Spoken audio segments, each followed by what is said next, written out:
use process called photosynthesis to convert light into the required energy for the plants. Okay. అదే విధంగా right side మనం చూస్తున్న చూడండి solar panels ఏం చేస్తున్నాయి? They take sun light, they have photovoltaic cells. అంటే semiconductor కి base చేసుకున్న ఒక ఫోటో వోల్టాయిక్ సెల్స్ ఉంటాయి.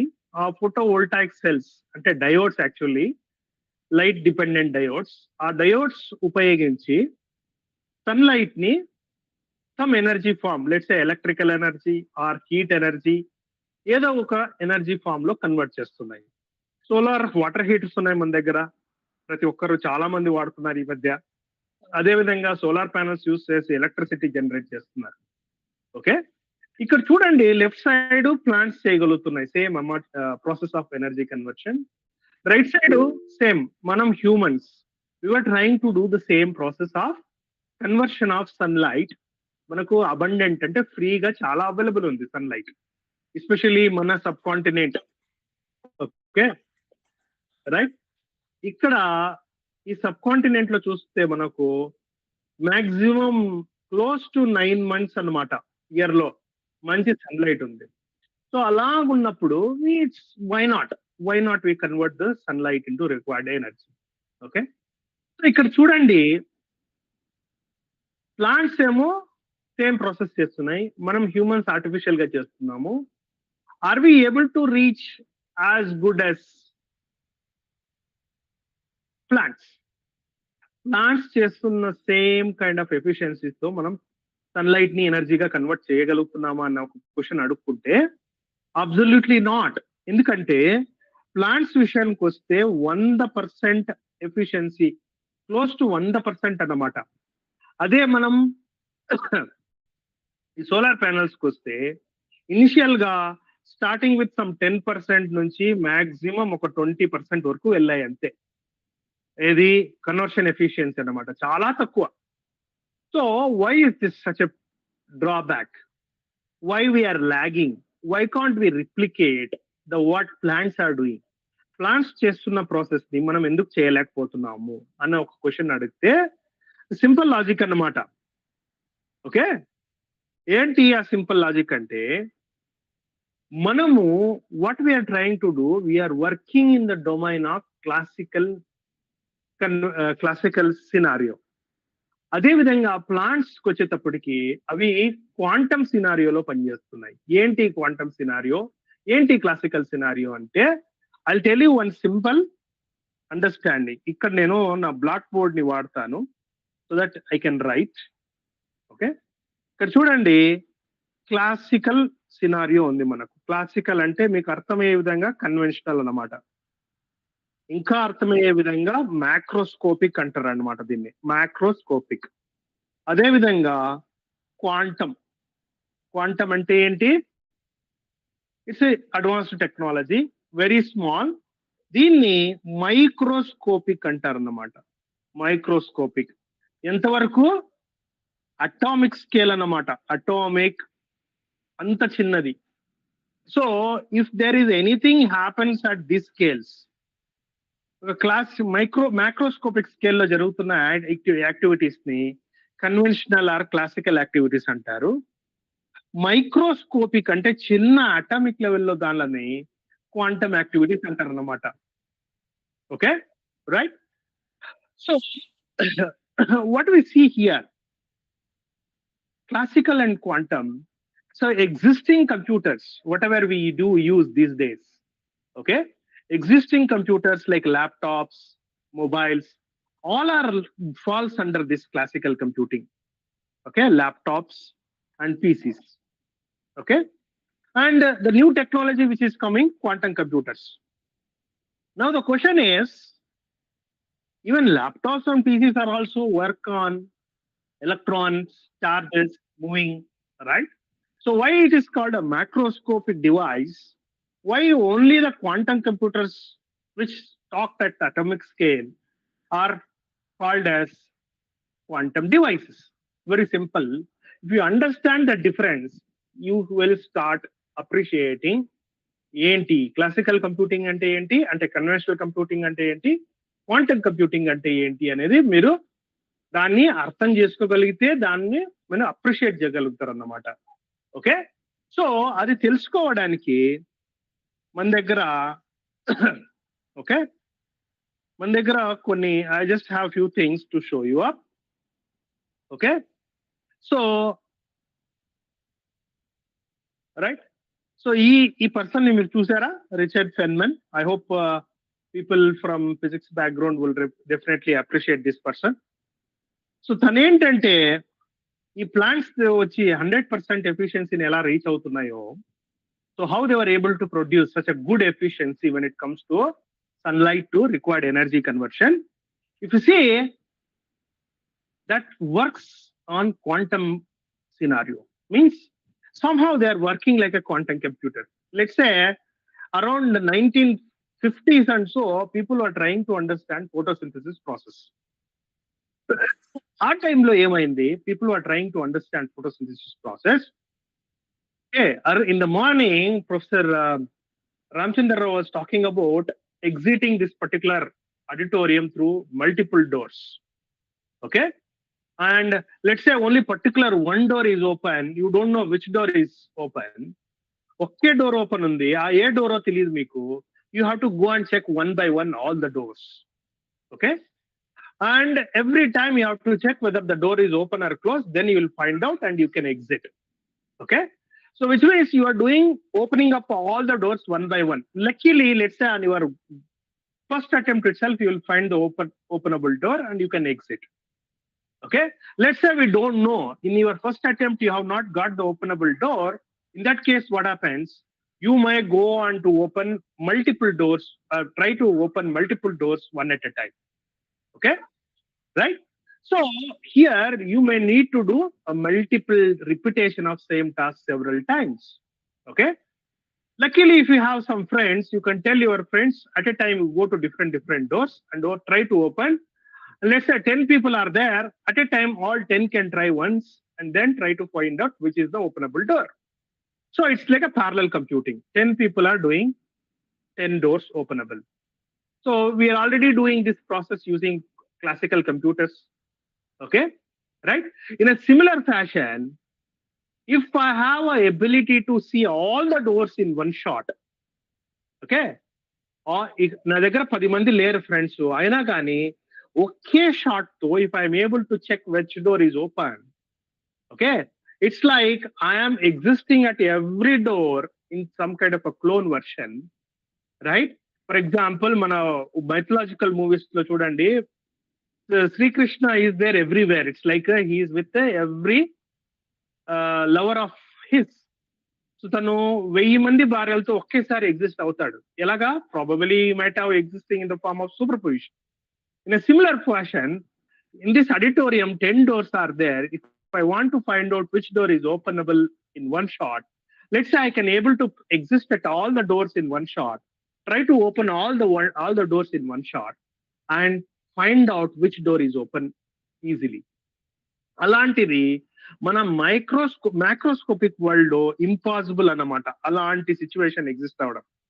See, we are existing in a macroscopic world, means large world. So for example, if I just pick my phone, I can see my phone and I can handle my phone. This is a macroscopic object. At the same time, let's say a microscopic object like an atom is there, an electron is there. I can't pick and hold it, I can't see it. So that is a quantum object or a quantum entity. And mobiles and laptops, all classical objects are quantum or classical objects, conventional objects, macroscopic objects. Okay, so right, when it comes to plants were able to see all the possible efficiencies in one shot. Just like we were able to see all the 10 doors of this auditorium in one shot, in a similar fashion, plants can see all the possible efficiencies in one shot. Okay, they put all the efficiencies in superposition. Just like, say, 1% efficiency in superposition with 2% efficiency. Let's say superposition means there is a coefficient. Okay, so what is the best superposition example? Let me tell you, like a two-dimensional vector. What is that? R is equal to xi plus yj. What it conveys? It conveys a two-dimensional vector pointing along some r direction, where I cap is along the horizontal, j cap is along the vertical. So you see now, r is making an angle theta.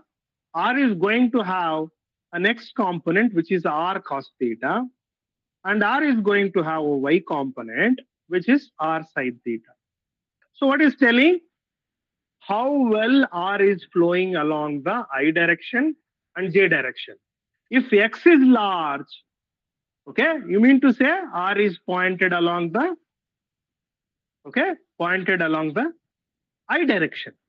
Okay, x is large means the component along the I is more, means theta is very small. So cos of 0 is 1, cos of a small angle is a large quantity compared to sine of a small quantity. See, that is a superposition of two unit vectors I and j. In a similar fashion, plants were able to put up all the efficiencies in one superposition, like say C1 1%, C2 2%, and C3 3%, and so on. C100 100% efficiency.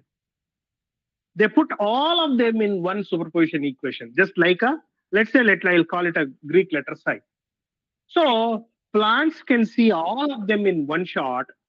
What they can do, they can make 100% efficiency that particular route more probable compared to all other probables, other possible efficiencies. Yalla cheyagalugutundi? Let's say there are 10 doors in this particular auditorium. I will associate one weight, means some probability or probability amplitude and anukunte. I can associate one probability amplitude to one particular door. And then luckily the openable door sambandhinchi probability amplitude is more. So I can find out which door it is in one shot without opening all the doors. In one shot I can find it. So this is a microscopic event happens at a quantum level. So plants were able to do that. That's why they were able to do such a very good efficiency job. So what happened back then in 1950s and 60s, people are trying to understand how plants were doing such a great job. Okay. So to answer this question, they were trying to do a mathematical modeling, and they were trying to do use computers, whatever classical computers, small computers available. Okay. They were trying to do. So that is the time Richard Feynman said, you may fail to understand using such computers. You know why? Lot of data is involved. Lot of parameters are involved in this particular plants understanding photosynthesis. Okay. And you may need a lot of processing capacity also. And moreover, whatever whatever idea you are going to understand, trying to understand is a quantum process. For that, you are using a classical computer, a conventional computer. So this way, if you go, you will fail. That is what he said. So now let's understand some other process where we are failing. That's a classical limit. Okay.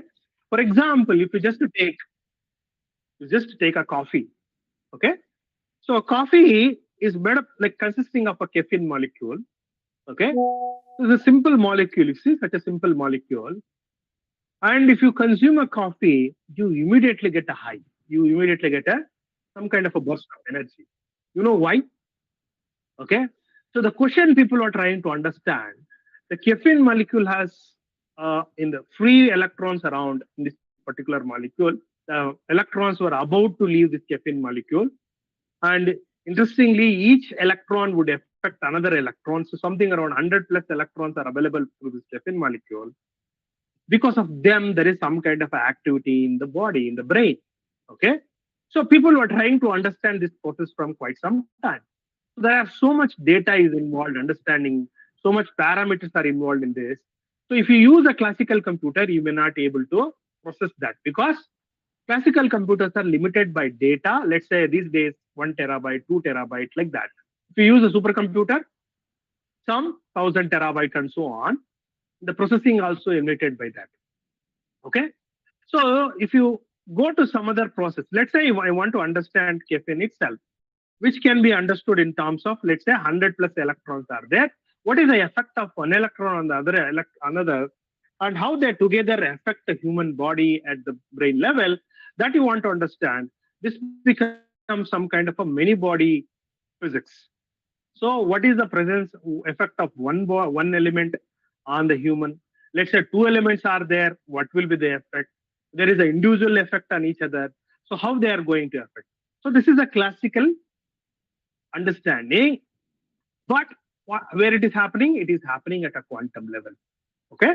So, this is also people are failing to understand using a conventional computers. Okay. So if you use a quantum computer, quantum analogy, or quantum technology, it becomes much easier. Okay. So one more example I would like to show you is this one. Okay. The whatever communication we are doing these days, you see, we are doing a lot of communication these days. We will do a mailing, we will do bank transactions, okay, UPI transactions.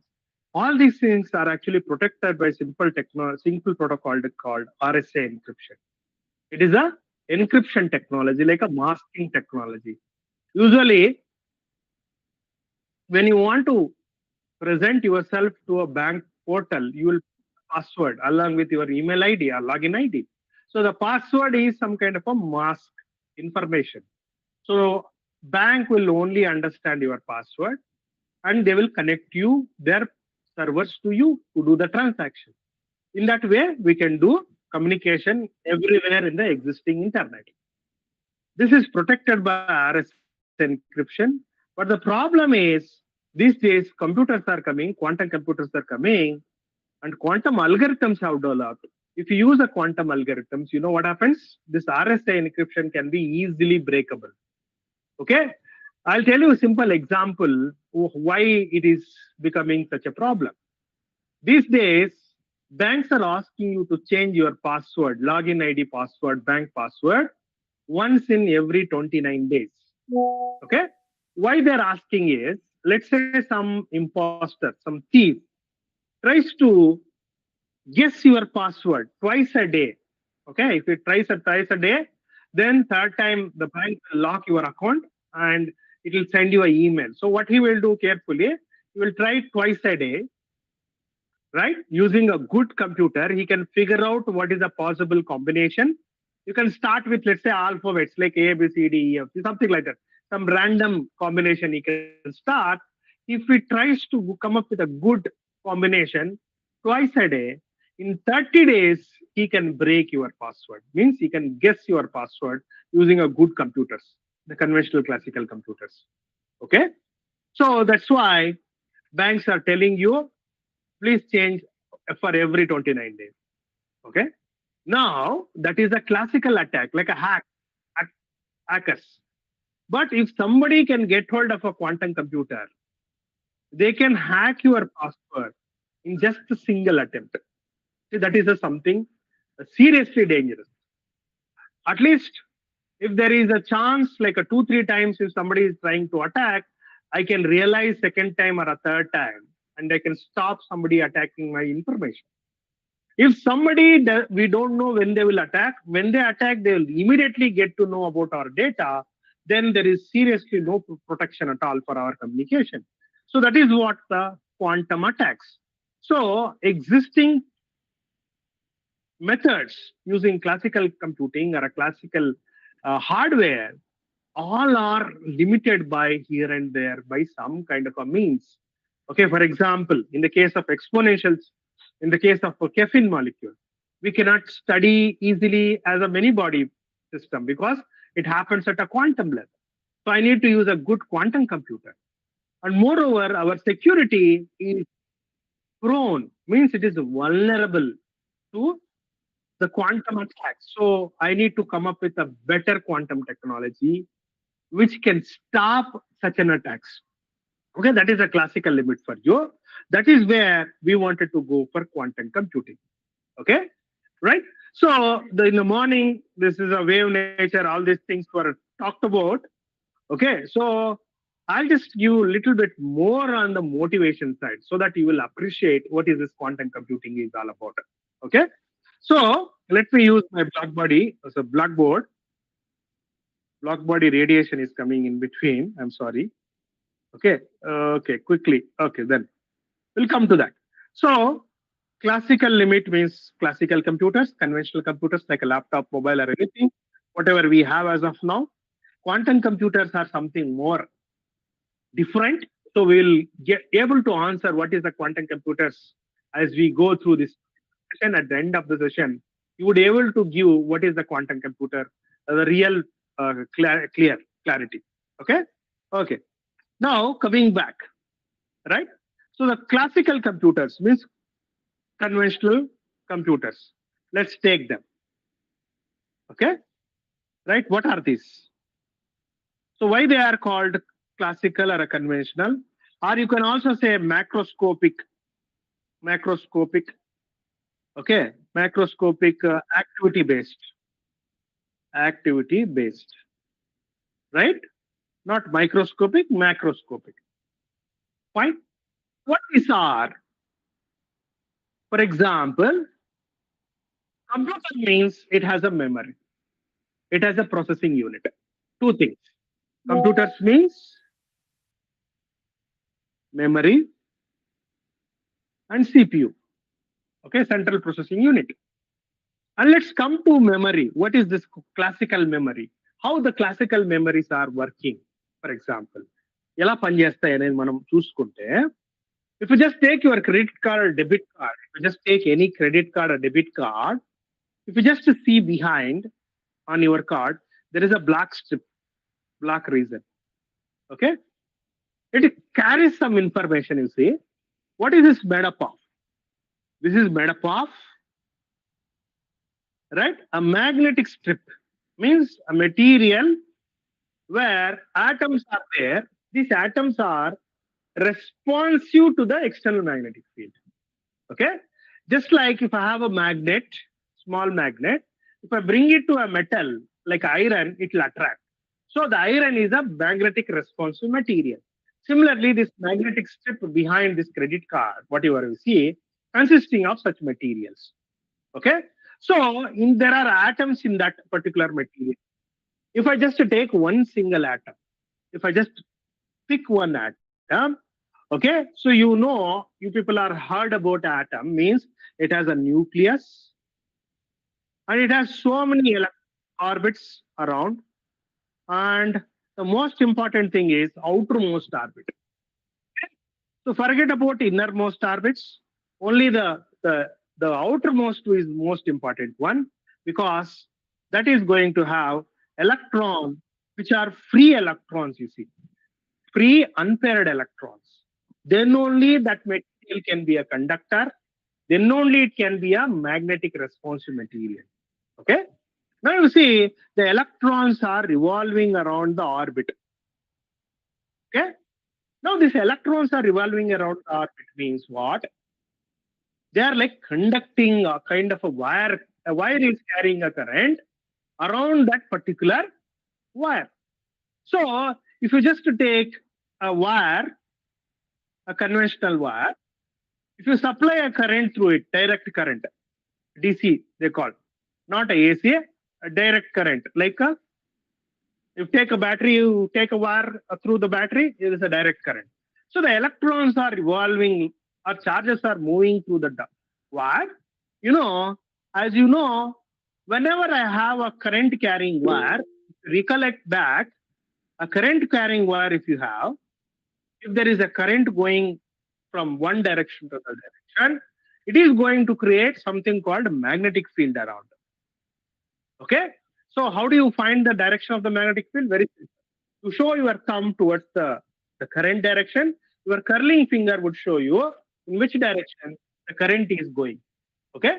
So now you see, a magnetic field is produced by a straight current carrying wire. If I wind that wire into a ring, so there the magnetic fields are there, every part of the ring. Okay? Interestingly, the small rings are there. So all these things inside are in same direction, but outside they're opposite direction, which means the magnetic field contribution from each ring gets added up, and the magnetic field contribution from outside somehow get cancelled. So a current carrying wire would constitute a magnetic field through its axis, through its center. Okay? So ఇప్పుడు ఒక current carrying wire ని ఇలా వేసుకుంటే, let's say current is going through in an anti-clockwise direction. In that case, magnetic field lines are come to this axis. So what is the magnetic field lines would be? Something like that. Magnetic field lines will come out. Okay? So this magnetic field lines, I'm sorry, here I made a mistake. So magnetic field lines are comes out from the top and entered from the bottom. It's just equivalent to a small bar magnet, north and south pole. See, north and south pole, what happens is magnetic field line starts from north pole, enter into the south pole. So a single atom having a free electron in its outermost orbit is equivalent to a small bar magnet. Now, if I take a small bar magnet, I can arrange it in whichever fashion I want. I can arrange it north tops, south top. It's up to me. What people thought, they took this atom and their magnetic moment, they call it the magnetic moment, the arrangement of the internal magnetic field. See, the magnetic field is always coming upwards. Okay? You can show that north and south. You can also calculate the magnetic moment mathematically. Mu is equal to current going through the loop multiplied by area of the loop. If the area of the loop is having a radius r, so I can simply find out pi r square I as a magnetic moment. Okay?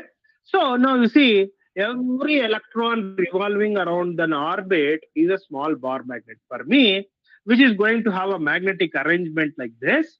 So what people thought, take a magnetic strip, arrange all of them towards the north on the left.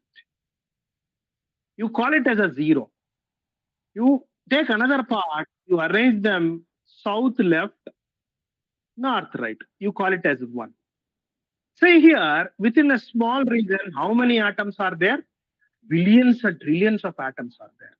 All of them are taken using external magnetic field, strong magnetic field.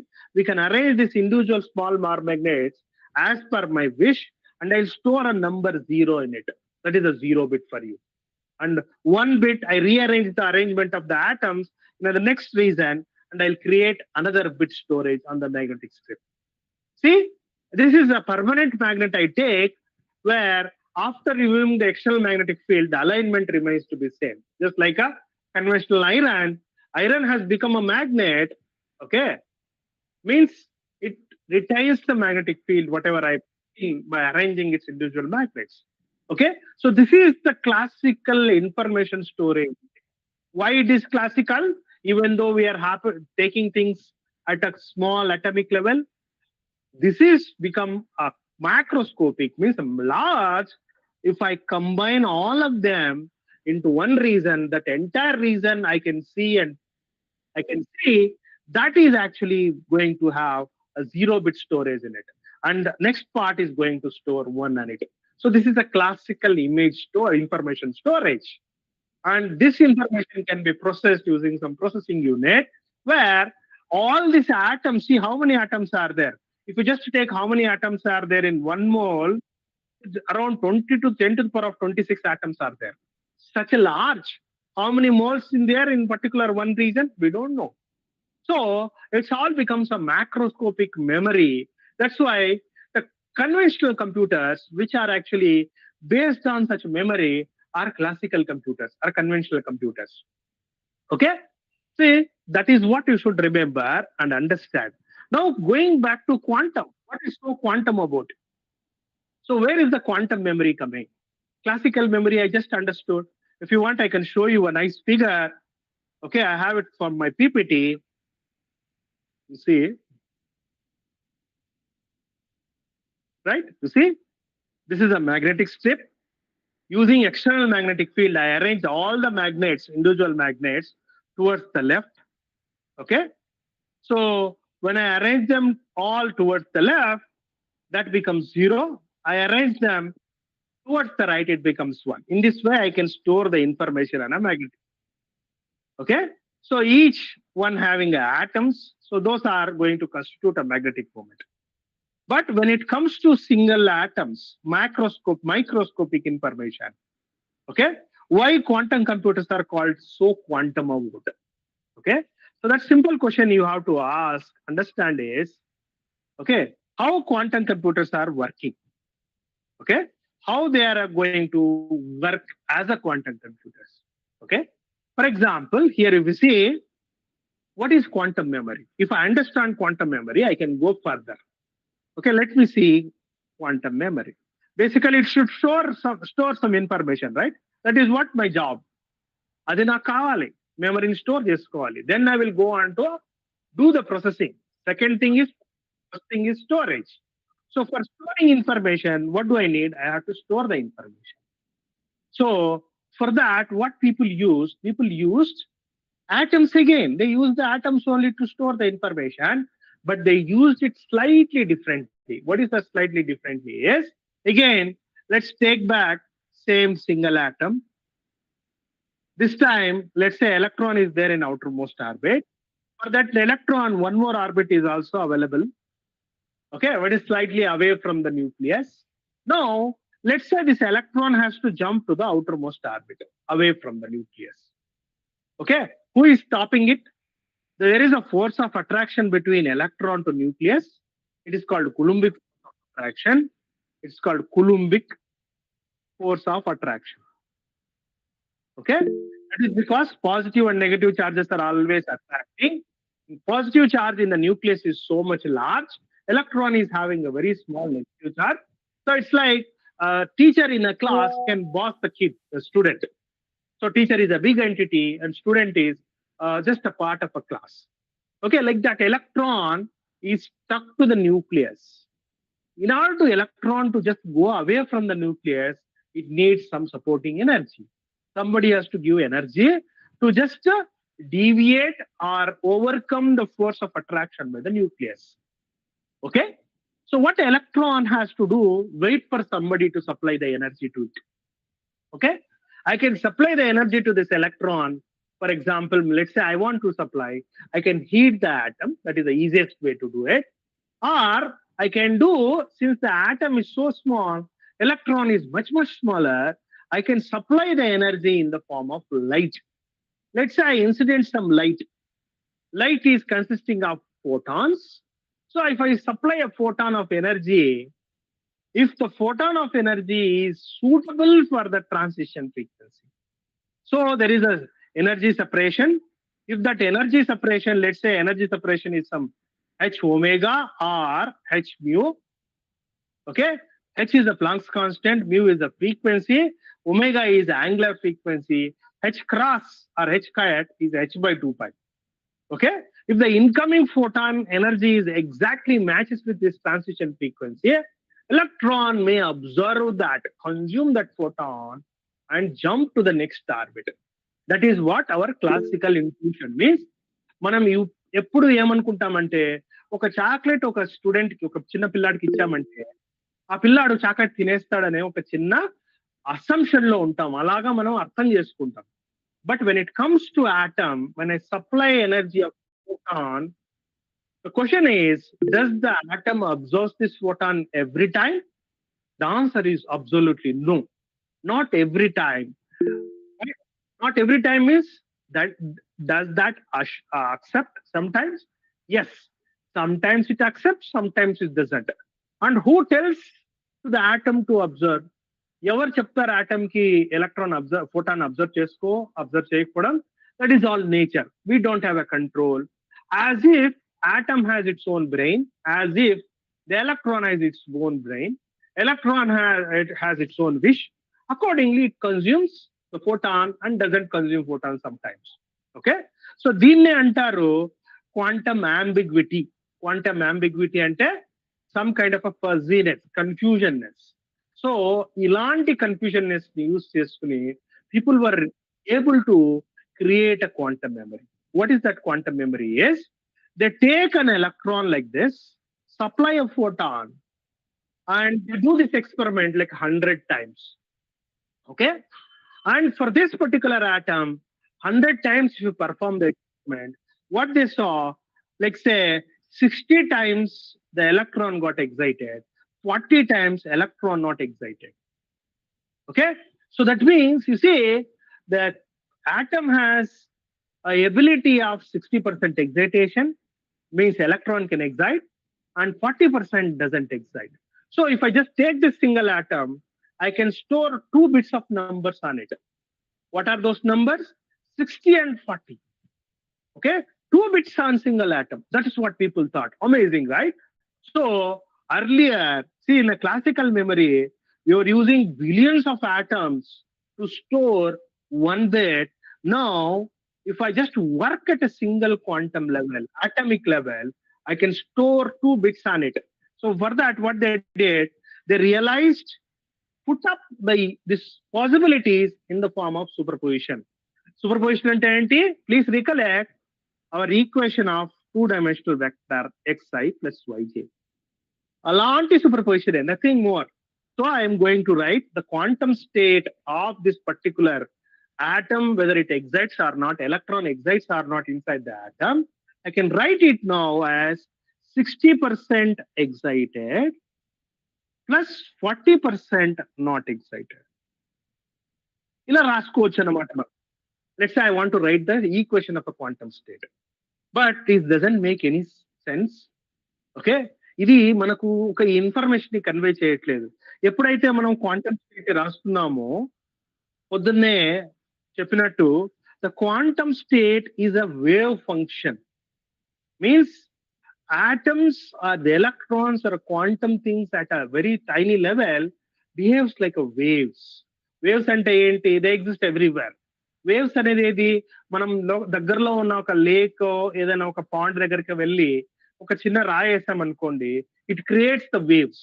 So wherever I create a disturbance, from the disturbance waves are created. కొంత సమయం తర్వాత చూస్తే waves are there everywhere.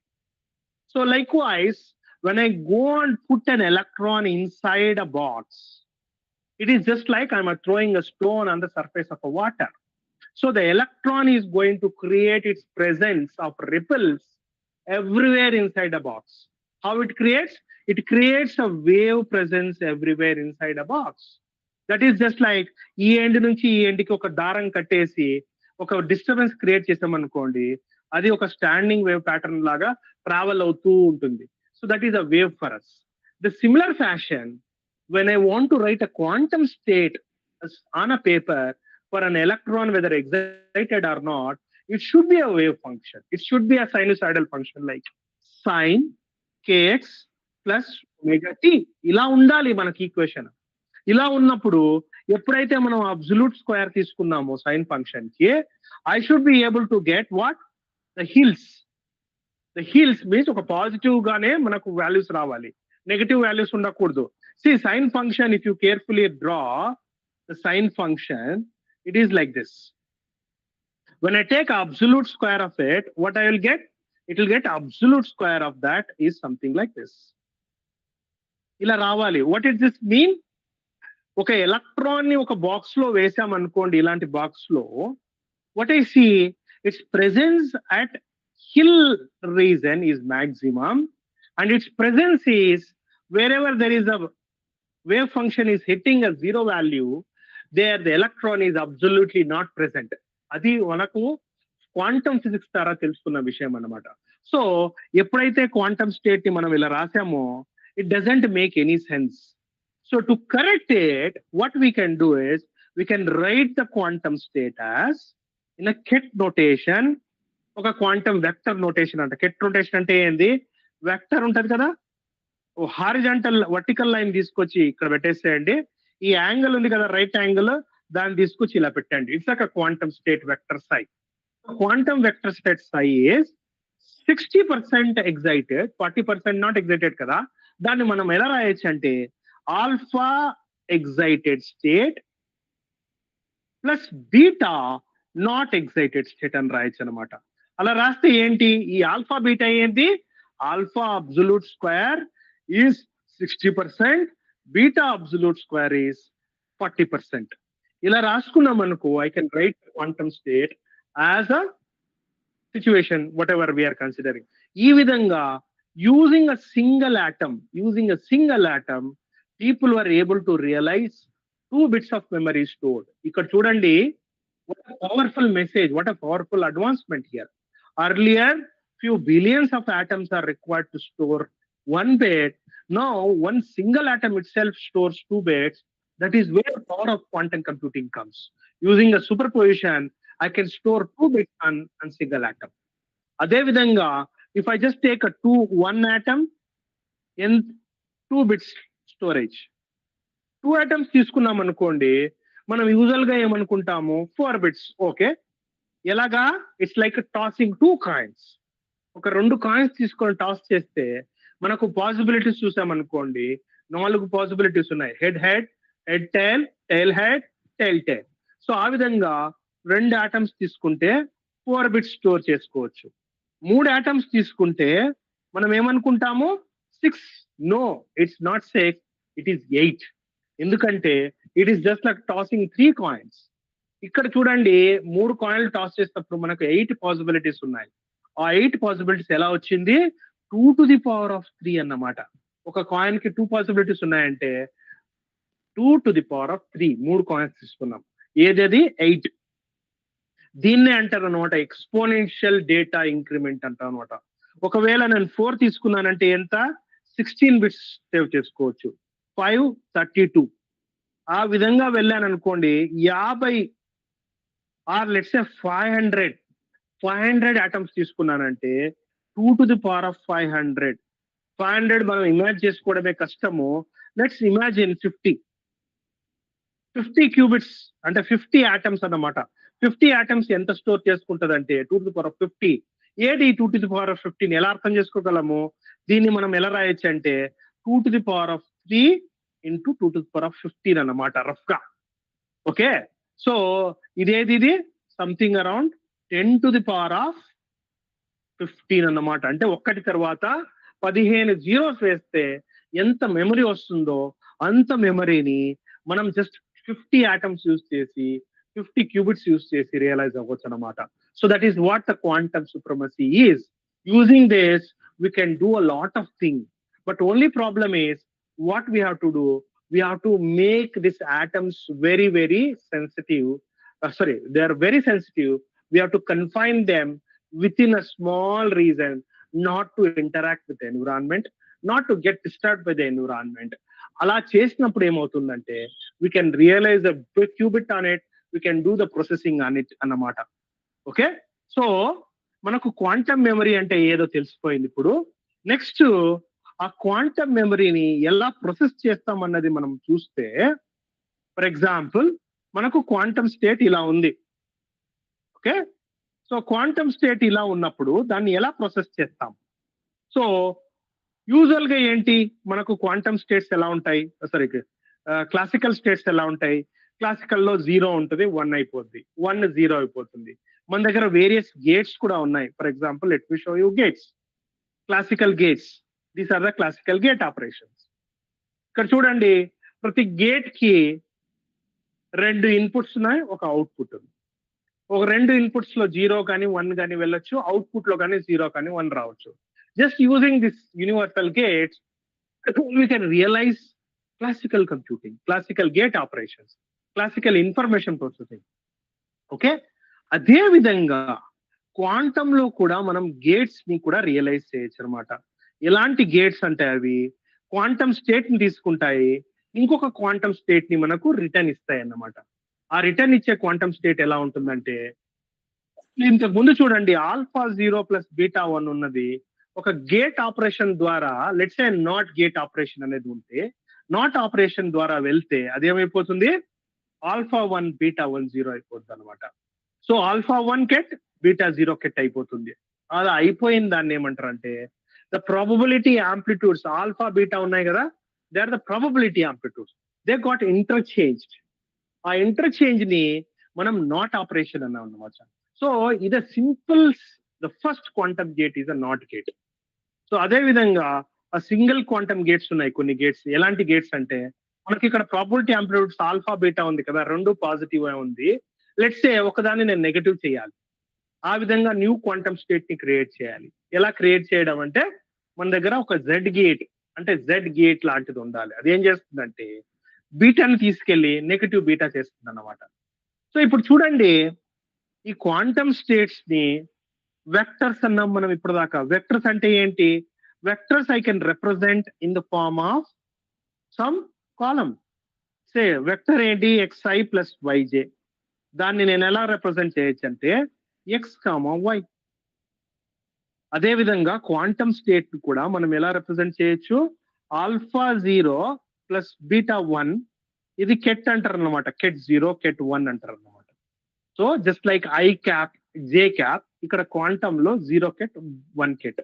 So దీనిని మనము 0 కెట్ ని మనం ఏం రాసుకోవచ్చు అంటే 1 0 లాగా రాసుకోవచ్చు.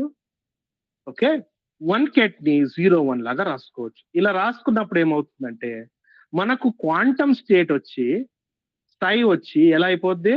ఇట్ బికమ్స్ ఆల్ఫా బీటా అయిపోద్ది అన్నమాట. Okay, so whenever I see such a matrix transformation or matrix changes, see here the quantum state operations are nothing but some matrix multiplication. So ఆ విధంగా I can find out what is the matrix operation for corresponding quantum gate. X gate or the NOT gate, and there is a Z gate. Similarly, there is some gate called a Hadamard gate. Hadamard gate ante edante you take X gate and Z gate, you sum them up, you create a new gate.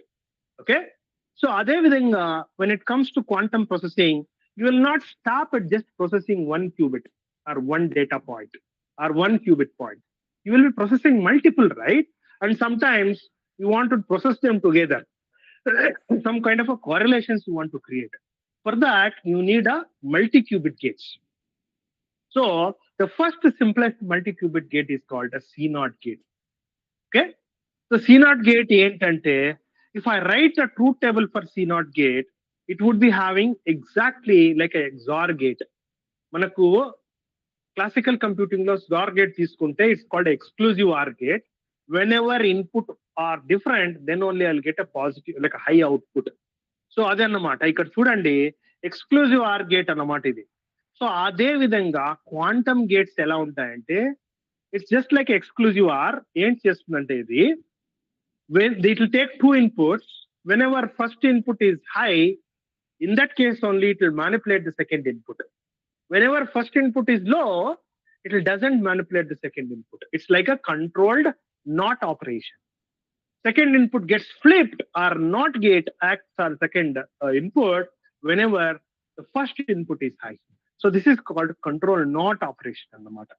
So using such gates, control NOT gate ని ఇలా matrix ద్వారా కూడా represent చేయొచ్చు. Okay, అలాంటి gates use చేసి మనం ఒక very very interesting effect అన్నమాట. పొద్దున్న చెప్పారు రామచంద్రరావు గారు, ఎంటాంగిల్మెంట్ అనేది ఒక ప్రాసెస్ ఒకటి ఉంటుంది క్వాంటమ్ కంప్యూటింగ్ లో అని చెప్పారు. So what is this entanglement is? Let's understand this entanglement in a real world scenario. Very simple. Okay, if I just take two students, they're strangers initially, I'll give a task, some kind of a task, and I'll put them in a group, let them to do throughout their entire stay in the university, and they become a very good friends. They execute the task, and then they will go for higher studies at some places. They are staying at different places, but they are very good friends. Now, by any means, one of the friends feels sad. At the same time, the other friend also feels sad at the same time. Okay, you may say that it may be coincidence, or they may talk like they have spoken each other through phone and they shared the problem. That's why both are feeling sad. But if I tell a scenario where they have not talked, they have not communicated, but still one person feeling sad, also creating sadness to the other person, right? Some kind of a telepathy. Sometimes you feel like your parents are about to call you and you call them. They will tell that I was about to call. So that's some kind of a telepathy. So this happens only once in 1,000 times. Like it's a coincidence. But when it comes to quantum computing, If I create two strangers, like two atoms, put them together, make them to interact, separate them after the interaction, ensure that that quantum state remains the same even after the separation. If I put one system in your university, one system here in the Hubli, if I do something with one of the atom here in Hubli, in the Hubli Dharwad, something exactly same time happens with the atom what is there in your university. Okay? Such a thing immediately happens. No delay, no communication, still immediately happens. So this is called entanglement. Means they've become so much tangled to each other, means mixed up so each other, we can't untangle them. So quantumness is allows such a thing. So we can create two atoms in two quantum states, put them one atom through a Hadamard gate and put a C0 gate between them. You can create an entangled state in such a way, you do something with one of the atom, whatever the fate of the one atom will also create a same fate to the other atom. So this is like, oh, amazing, right? No time delay. Everything happens in the same time. We can use it to create something called communication at distance. Okay? Without any delay, you can do a communication without doing communication. So that is something powerful. So entanglement is such a thing. We can create using Hadamard gate and CNAT gate. Okay? Right? So there are gate operations are there anyway. A simple question we usually ask is, new technology is coming. Will it able to create the old effects? Can I able to get AND action? Am I able to get OR action or a NOT operation from these gates? Yes, absolutely possible. You can realize classical gate operations using the quantum gates. Okay, fine. So the question is, how do you realize a quantum memory? We just talked about electron revolving around the nucleus. It creates a quantum state or a quantum memory. In a similar fashion, nucleus is also there. It is revolving about its own axis. That also create a quantum memory. Okay, and there are other possibilities are there. Even using a light, also you can create a quantum memory. Even using radio frequency waves, also you can use a quantum memory. So likewise, there are various ways I can realize a quantum memory, and further I can create a quantum processing unit. So that is a multiple possibilities. But one question you should answer before going for a right quantum memory realization is how well this quantum memory would exist as a quantum. Okay, it's just like take a coin, toss a coin. During the flight, you see the coin is fuzzy, both head and tail, head and tail. It is a superposition of head and tail. So the quantumness is such a thing. How long I can retain the flight of a coin, that depends on my ability to toss a coin. Let's say some disturbance of wind comes, that will spoil the flight of a coin. In a similar way, if a quantum memory is realized, it will get disturbed by the environment itself. So it's a tiny thing, right? Single electron, single atom, so small, it may be disturbed by ambient temperature, like a room temperature. So that's why you have to cool it. You have to stop it from being no quantum by interacting with the environment. So this is called decoherence, means going out of coherence, going out of quantumness. So question one should ask and the answer is, what kind of a coherence I can get out of these possibilities? So you should choose the best coherence. In that way, you can come up with a better quantum communication or quantum hardware. Okay. So just for conclusion, let's say you want to get into the field of quantum computing and quantum technology, where exactly you can venture in, where you can start. See, all the quantum computers are not perfect. They are actually having some noise in it. So how to correct that noise? It's called quantum error correction. You can jump into it. And if I have a quantum computer, how to work on it for a particular task? Let's say I want to search something, how to search using a quantum computer. Means the quantum algorithms you can come up with. And also, you can communicate between the multiple points using quantum network. It's all called quantum cryptography. And you can do a quantum communication.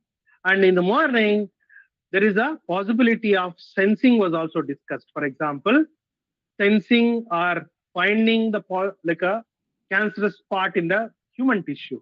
So using quantum, you can come up with a cell level detection of a cancerous part. Okay. And you can come up with a better materials for particular job like carbon filters. Okay. So likewise, various opportunities are there. And the big giants like IBM, Google, Rigetti, Microsoft, these are all playing a big role in the progress of this quantum by pouring a lot of amount, doing a lot of research. So you people also get into that particular directions and explore. Okay. So that's about from my end. So these are the applications, the possible opportunities for you. You can explore. Since it's just a 1 hour talk, so I can't discuss much. I was trying to give you what is quantum memory, how quantum information is processed using gates that I'll discuss. Okay. So in the future, we may discuss in detail sometime. Okay. If there are any questions, I can take questions in the next 5 minutes. In the chart, let me see. I don't see any chat messages. No messages. No questions in the chart.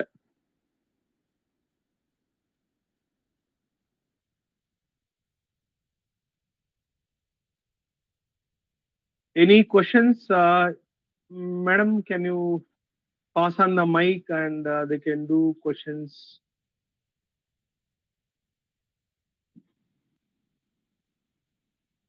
So the next session is there in next 5 minutes.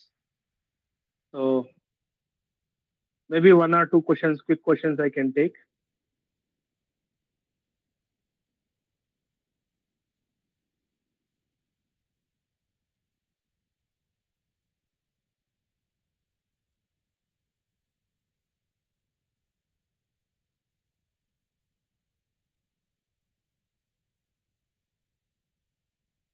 Yeah, if there are no questions right now, I think Katyani, madam, do share my email ID with the participants. If they want, they can send me by email, or also you can send by WhatsApp. Also, you can take my number from madam.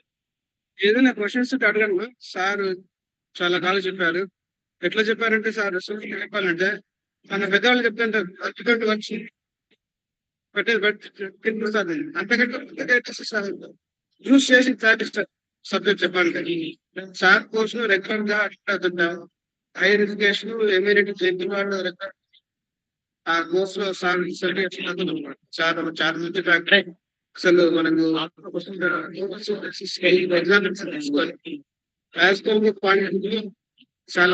చాలా చెప్పాలి sir చెప్పడం ఇక్కడ ఉన్నది so I'm very very very happy thank you so much sir question Yes, sir. There is a small text message from the chart. You said quantum research. What are the major devices that make us study the quantum function? So probably you meant for various quantum hardware.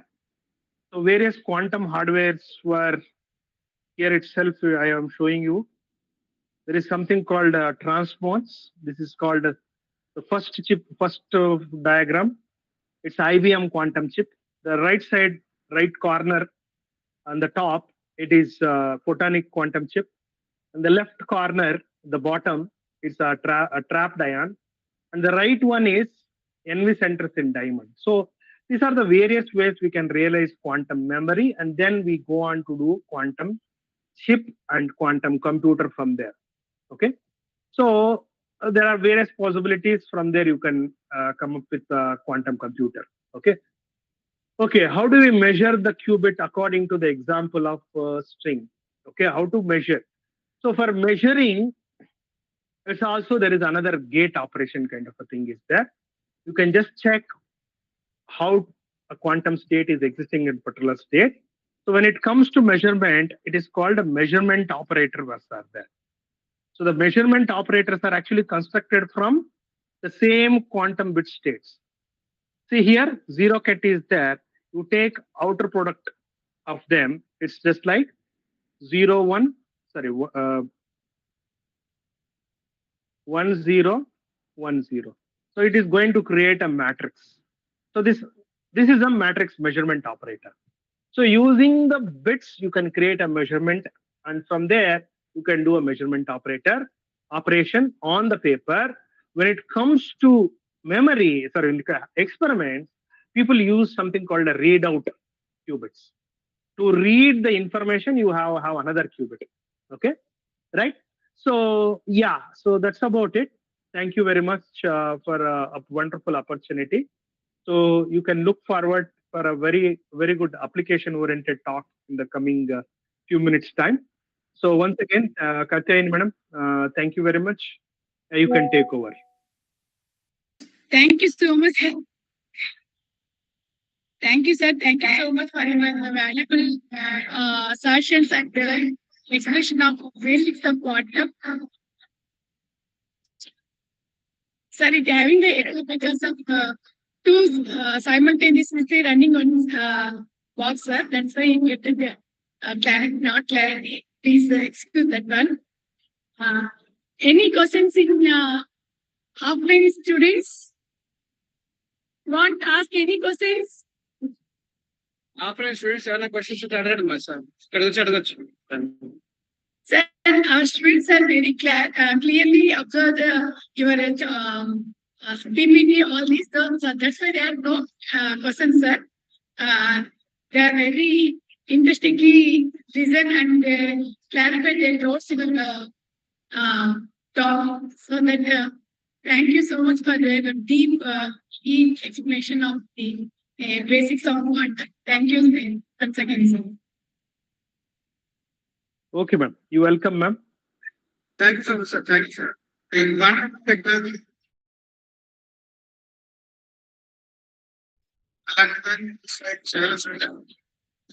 start placing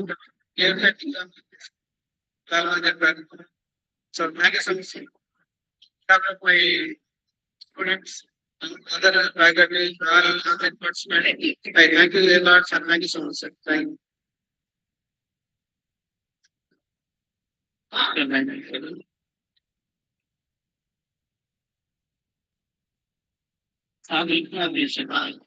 message ಕಟ್ಟಿದ್ದನು ಎಲ್ಲ ಶಾಂತಿ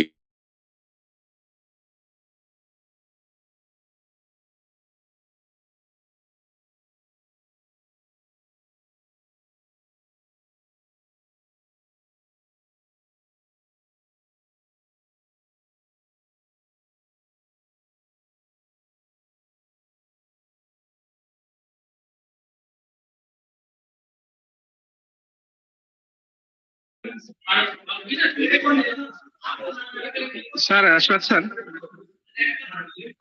Sir, good afternoon, sir. Yes, sir. Yes, sir. Yes, sir. Sir, అదే sir Ganguly sir ని మనం online లో తెచ్చుకోవాలి sir sir He's there, sir. He's already there.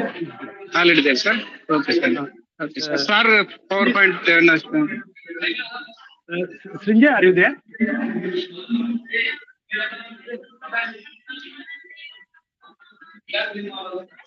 He's there. He's there. yes sir, yes sir.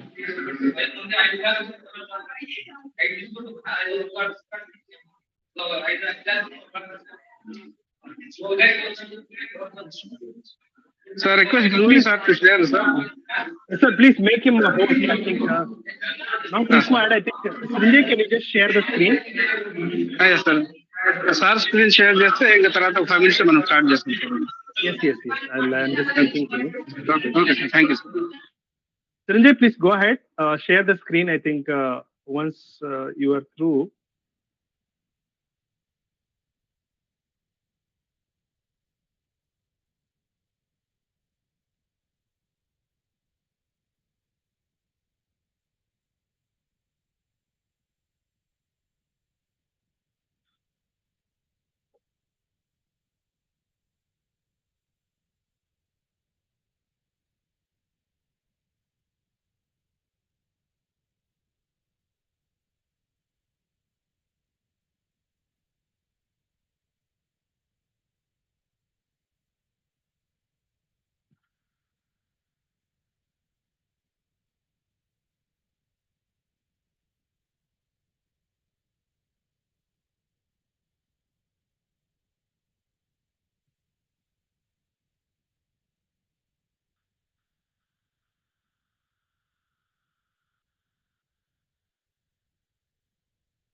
After the second session, finally the very special online welcome to Dr. Srinjoy Ganguly, quantum AI scientist from Oxford University, London, UK. He is currently pursuing his PhD and balancing the demand with academic life alone.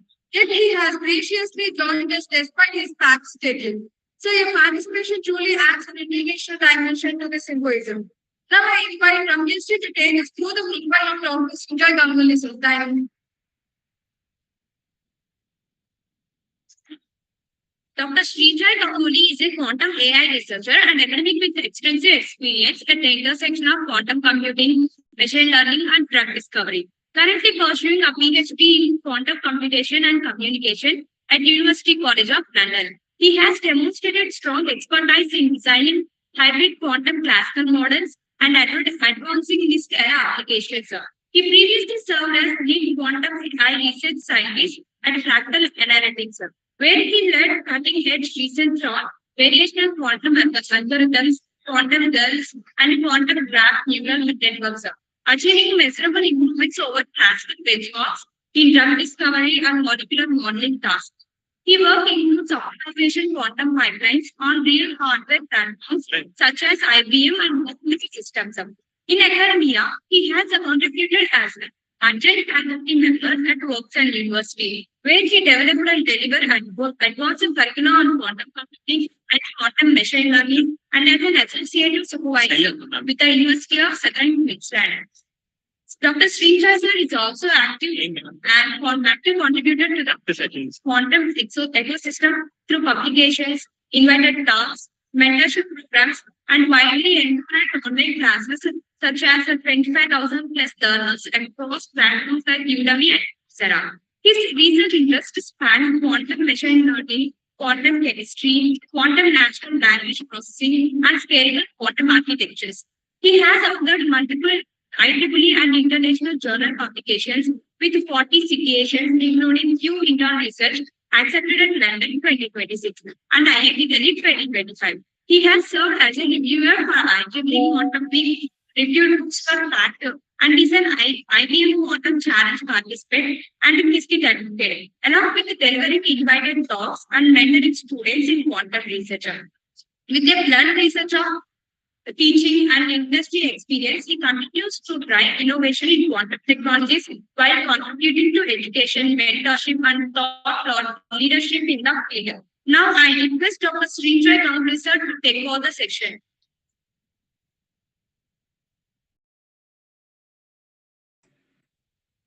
Hello, am I audible? Hello. Yes, I think we can hear you, Srinjoy. In the auditorium also they can hear, I guess. From the auditorium, Perfect. Madam, please confirm. Okay, I got the message. Okay, we are gonna have these kinds of to and fro communication, but anyways, thank you very much, Dr. Aswath, Dr. Katyari, for inviting me. This is and it's been so long, Dr. Aswath. I have seen you actually. You are looking a bit different now, but yeah, but it's really good to meet you and see you and again talk to you. And thank you so much, Dr. Katyari. You are very kind and for the invitation and for my welcome. So without further delays, I'm just going to begin. So I will share my screen and I will just go through our recent paper, which we published, where we applied quantum computing to drug discovery problem. So it's a real world problem. And you will see that, like, some results are good, some results are not so good, but that's part of the research. And that's what I wanted to highlight. Okay, I'm going to share my screen.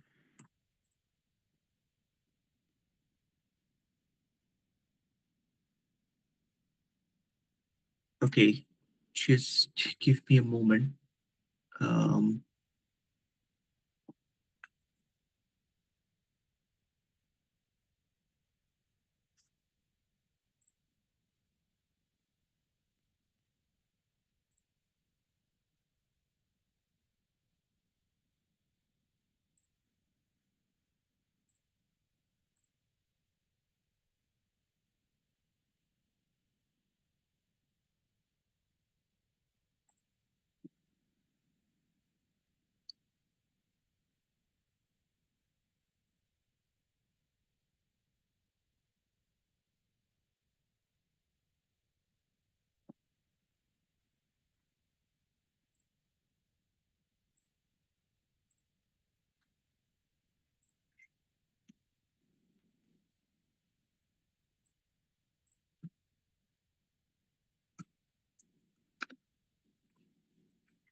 Sorry, just give me a moment. I'm just gonna share the.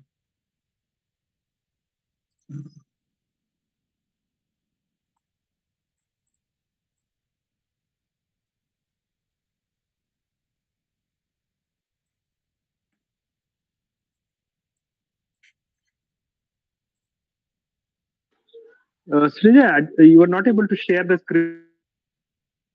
No, no, Dr. Ashwath, I'm gonna share my screen, but I'm just gonna share the PPT with you guys. Then it will be more convenient. So let me just do that very quickly. I've just downloaded it here.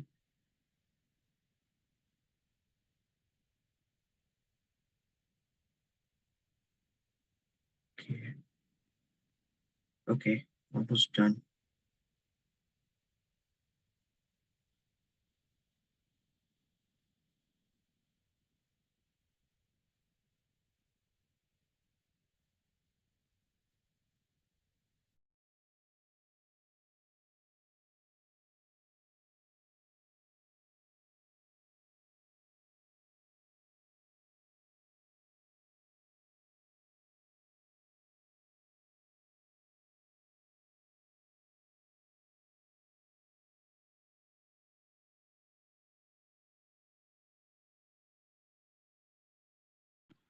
Yeah, we can see the share screen. Yes, yes, thank you.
Srinjoy, please unmute.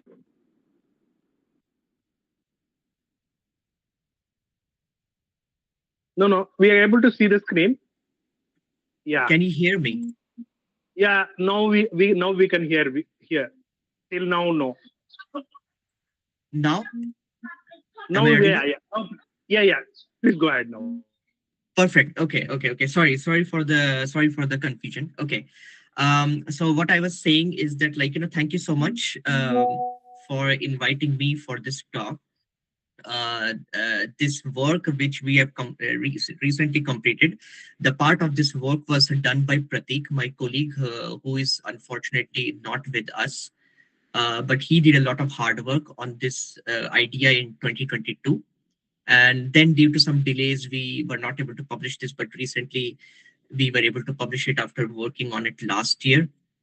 And yeah, so, like, these are my collaborators. So, as you know, like, we can always do individual papers, individual research, but there is a different fun in collaborating with others.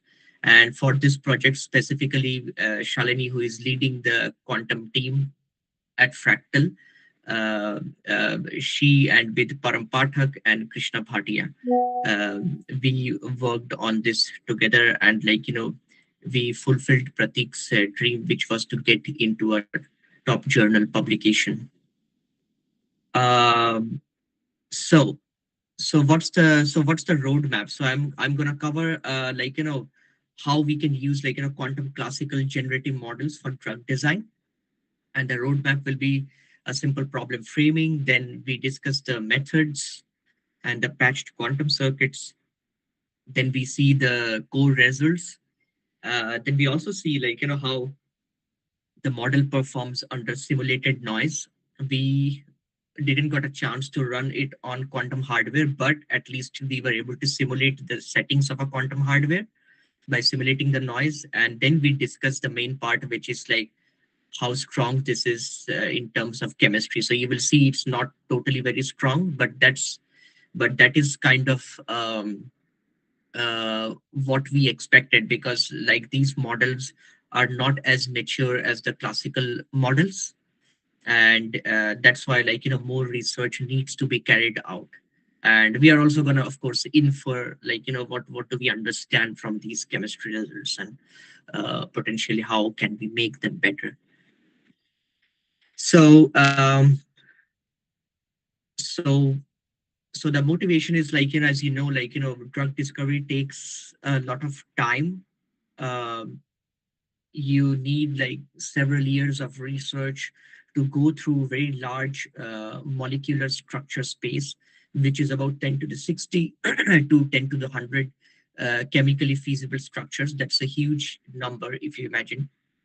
And with that sort of large astronomical molecular space, you need to come up with some models where it's able to search and do the work for you, rather than you brute forcing it every time.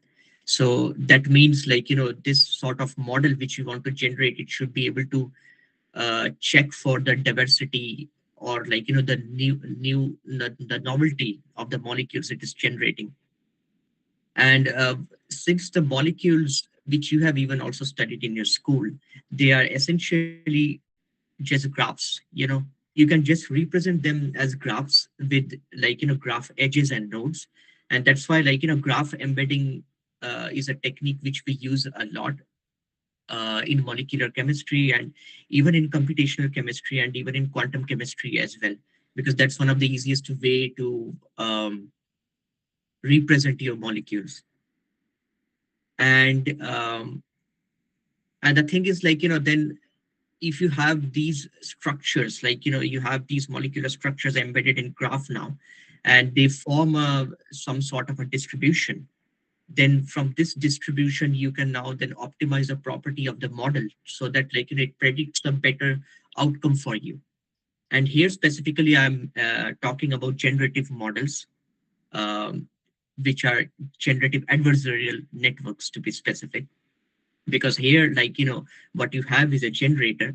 If you see in the diagram, on the left hand side, that's a generator, and then it generates some molecular structure, again like graph embeddings in graph structures, and then it feeds into the discriminator. But in discriminator, you're also feeding the data, which is your original data set of molecules. So let's say here we have QM9 data set, which is a data set containing small stable organic molecules. um, and we feed the true data, which is the QM9. We also feed the generated data, which comes from the generator. And then the job of discriminator is to identify which one of them is real. And the job of generator is to fool the discriminator. That's why it's adversarial. So generator is uh, is an adversary. It generates the molecules in such a way that it should be able to fool the discriminator. So that discriminator is no longer able to distinguish between the true data, which is QM9, or any other data set which you would like to take, and the generated data. So that's the main fundamental. So think of it like a game, you're trying to fool a police, some police personnel, and the police personnel is the discriminator, and you are giving some data, but your data is it looks so real that it becomes hard for the police to distinguish it from the fake and the real data. So that's a motivation. And so um, of course with the classical models, though they are maturing really fast, we still have these problems of scalability. Though they are scalable now, you have smaller models, but still we do face scalability issues, and mostly about computational issues, because then you need large GPU clusters or large computing power to power these kinds of GAN models. And there are a lot of different parameters for which you need to learn rich graph generators. That's why in our work we actually went ahead with the hybrid strategy where like the discriminator, which I showed you, which is this part on the right hand side, this part is discriminator, that's classical, but the generator is quantum. So we keep the generator as a patched parameterized quantum circuit, and then we just measure different statistical matrix such as Weserstein distance for our work. And we also apply gradient penalty as well for stability, because GANs become uh, unstable very fast during training, because of how, like, they have, because how GANs work on a to and fro sort of motion. Like first it generates, then discriminator checks, then again it goes back to generator, then again it generates, then again discriminator checks, and the cycle keeps repeating. So and that's why, like, we would like to combine smaller, very simple quantum circuits for the generator with the discriminator, and we aim to solve this problem in our current NISC era, which is noisy intermediate scale quantum, which are intermediate scale quantum computers ranging from 20 to 100 qubits. And later on in the future, like, you can explore, and what the researchers are exploring is fully fault tolerant stack. So now the question is, like, can we use these kinds of patched generator quantum circuits to improve our molecular distribution learning? So some small quick background is, like, as I mentioned, like, there has been classical research done with different data sets. So if you see, QM9 is there, Moses Zinc is there, which is more scalable and more realistic than QM9. But, like, they are all, like, classical generative, and the job of generator is to fool the discriminator. So generate samples which are so real life like that the discriminator gets fooled, and it's not able to distinguish between real data and the generated data. So that's what we do. So G of Z is basically the generated data, and D of X is basically discriminator. So that's how we mathematically represent. And then what we do is, like, we have this Weserstein distance, and this sort of distance gives you a very smooth gradient, and then as if you compare it with the original GAN, and it changes very smoothly. So the advantage is, like, it doesn't have any abrupt changes. And if the gradients does not have abrupt changes, then it's actually helps you in making the model much more stable. So the WGAN, basically the quantum WGAN model, it actually outputs a score. Like, how you get a score for your exams. It's something like that. So even the quantum Weserstein GAN model, QWGAN, it also outputs a score, which we call like a critic. And this output is given by the discriminator between the real samples. So again, the real data points and the generated samples. And then, like, the Weserstein tries to measure the gap, like, that how much work needs to be done to, like, to push these generated sample distribution towards the real dataset distribution. So the real dataset has a distribution. You are generating samples. You are generating what samples? Molecular structures. The real dataset also has a lot of molecular structures, which are the true data. And now you are generating fake data, and now you want to compare with the help of Weserstein, like, how far can you move this fake data generated by your generator towards the true data, which is your data set. And then, like, in order to stabilize the training, we implement, like, the Lipschitz behavior, which tells you, like, how fast this function can change. And this is in the form of a gradient penalty. So if you see this third equation, if you see here, like, you have a lambda as a parameter. So lambda is more like a regularization parameter, which we also study in our ablation study. I'm going to show you. And you can select lambda between, like, 0 and 10 or any other number, and see, like, how the QGAN performs.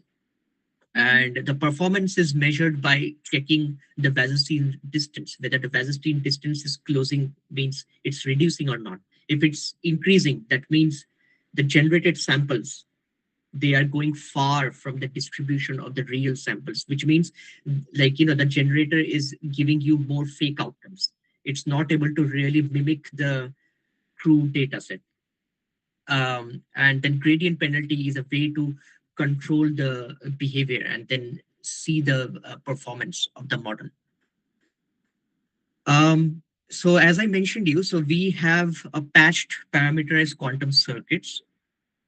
And this is one of the structures that we use in our research. It's a very standard sort of parameterized quantum circuit. So, Dr. Aswath might have already covered these concepts. But the thing is, in a parameterized quantum circuits, um, you have gates which can be modified by the user. So essentially, rotation gates where you can put your data, you can encode your data as rotations in a block sphere. So that's what we use. So you can use RY, RZ, RX, any sort of gates.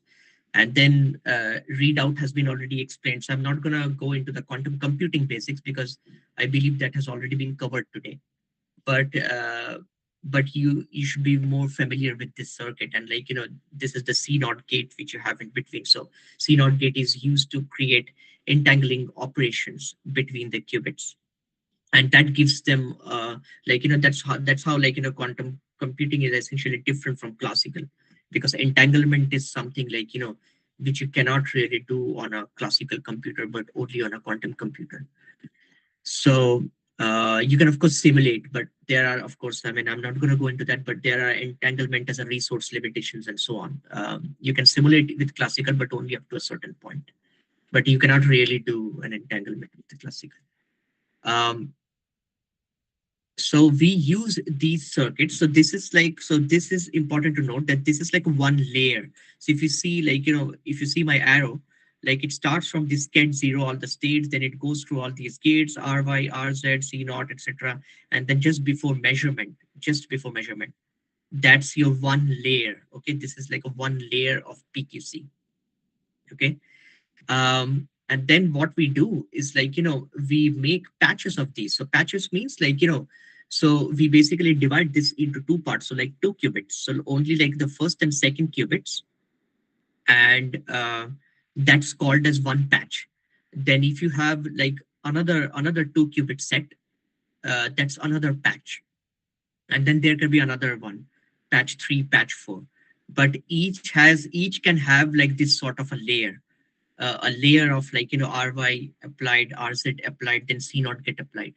So you essentially have these patches which are like each of like 2 qubits, but then that you can call it as the breadth of the circuit, because it increases like this, increase in the number of qubits. So like 2 qubits, 2 qubits, 2 qubits.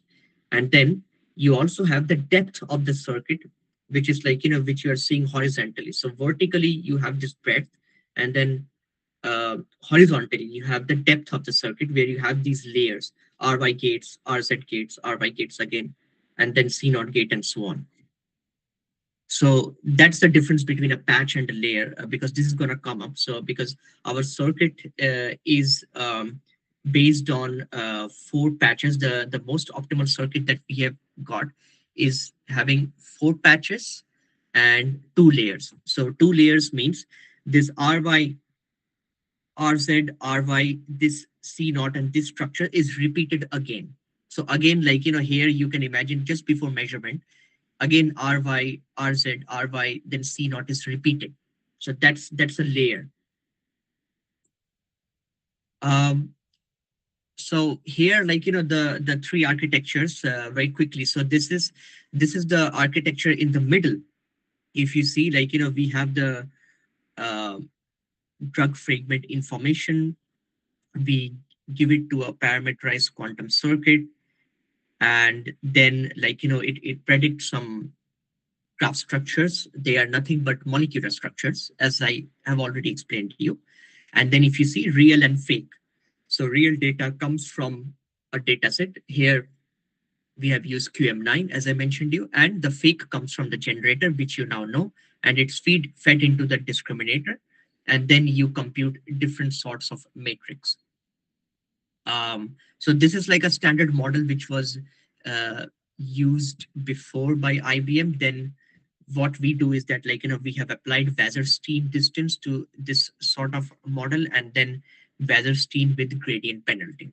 So in the model which IBM developed, if I remember, they did not have gradient penalty, but we wanted to apply gradient penalty for better results, so that your gradient doesn't, like, vanishes at a certain point, or it becomes zero when you are training. So, or too large gradients, like, too large gradients makes the training infeasible. So, like, you basically regularize, it's a regularization parameter, as you saw lambda in gradient penalty. So three models, and that's what we do. So we use the Wallerstein, which I mentioned to you. It helps you smooth the gradients for distribution matching, two distributions generated and real. This is a hybrid template, but you can add gradient penalty, and you can stabilize this with Lipschitz control, which I've already explained. And you can have Wasserstein and gradient penalty together. And that's the best model that we have received in our work. So quantum generator, then classical atom and bond decoding, and then you get the molecular graph, then you convert that into a classical critic with the help of discriminator, and then RDKit is the library which helps us measure the different chemistry matrix, as you're going to see. So I think I have explained the architectures. So I'm going to just skip past very quickly. So this is the quantum WGAN, so quantum Wasserstein GAN with no gradient penalty. So if you see, there is like no gradient penalty here on the right hand side. If you focus on the right hand side, because the left hand side is the same kind of model, like, generator with a patched layered quantum circuit, which I've already explained to you now. It generates the graph embeddings, the molecular structures, and then you feed it to discriminator, and then, like, the discriminator is like a critic. It gives a score, as I said. So this is Wasserstein without gradient penalty. Um, and then this is the one which was done by the IBM team some time back. Uh, but I think they didn't use gradient penalty, but we have used gradient penalty to their model as well. And this is more about regularization, as I mentioned you.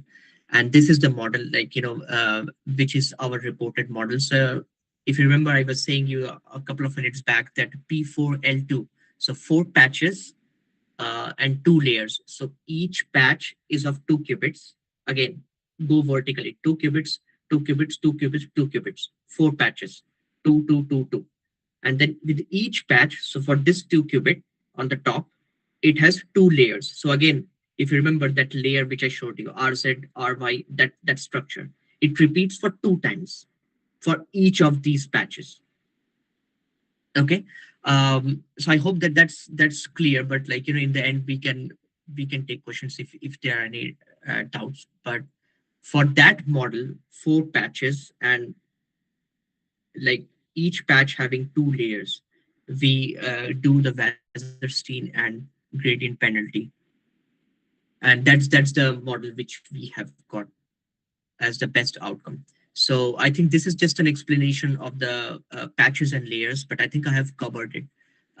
So more like we try with 2 different data sets, QM9 and Zinc 20. And these are some of the optimization parameters, the training hyperparameters which we have used. So if you see, like, patches are here, 1, 2, 4, layers are also there, 1, 2, 3, 4. And even gradient penalty, lambda GP is also there. Can you see? We have set it to 10. So why we set it to 10, that reason also I'm going to give you. Yeah, and then other parameters are basically the LR is the learning rate. Okay, like, which is a standard parameter in machine learning, because ultimately GANs are just some machine learning models. They just learn from data, though they generate data, but, they deal with data, and, like, they always have a learning rate, which is again a hyperparameter You want the learning rate to be either slower or faster depending on your performance of the model.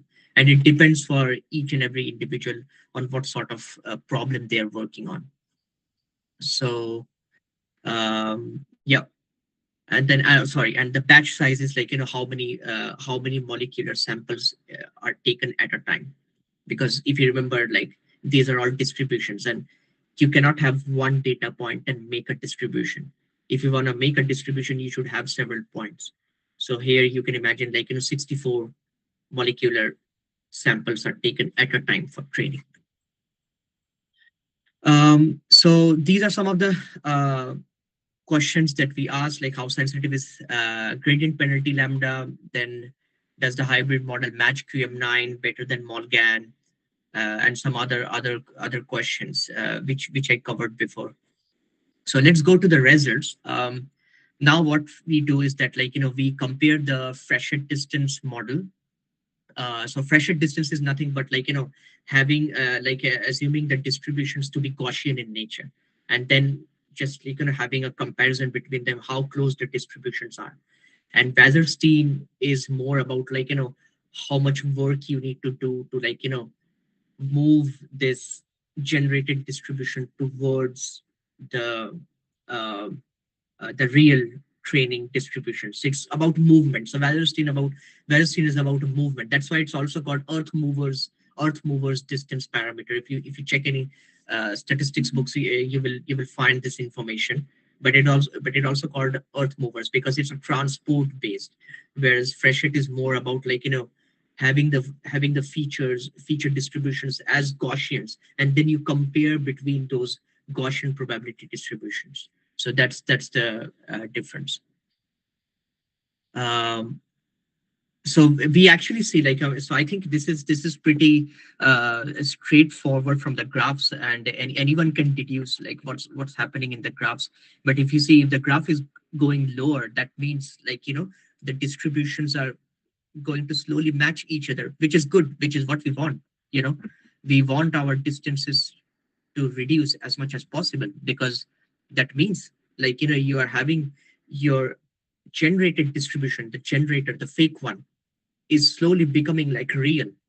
And the major example which you see today, this happens in AI, right? Like, if you see the videos which are generated by, like, chat gpt, sora, or maybe Google Google Gemini's Nano Banana Pro model, or anything, like, they are, or even ByteDance, like, there are so many different models now, and they all generate videos which are so realistic. How do they work?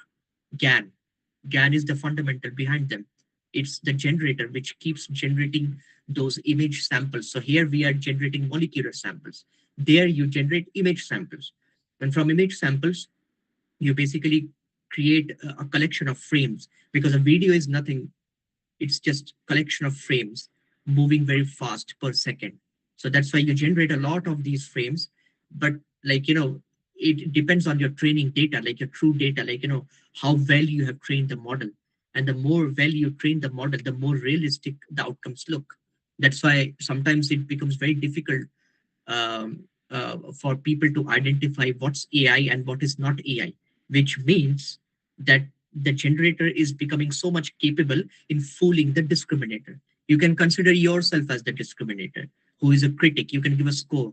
But let's say you see two videos and you are not able to understand that which one is real and which one is fake. That means generator is successful in fooling you.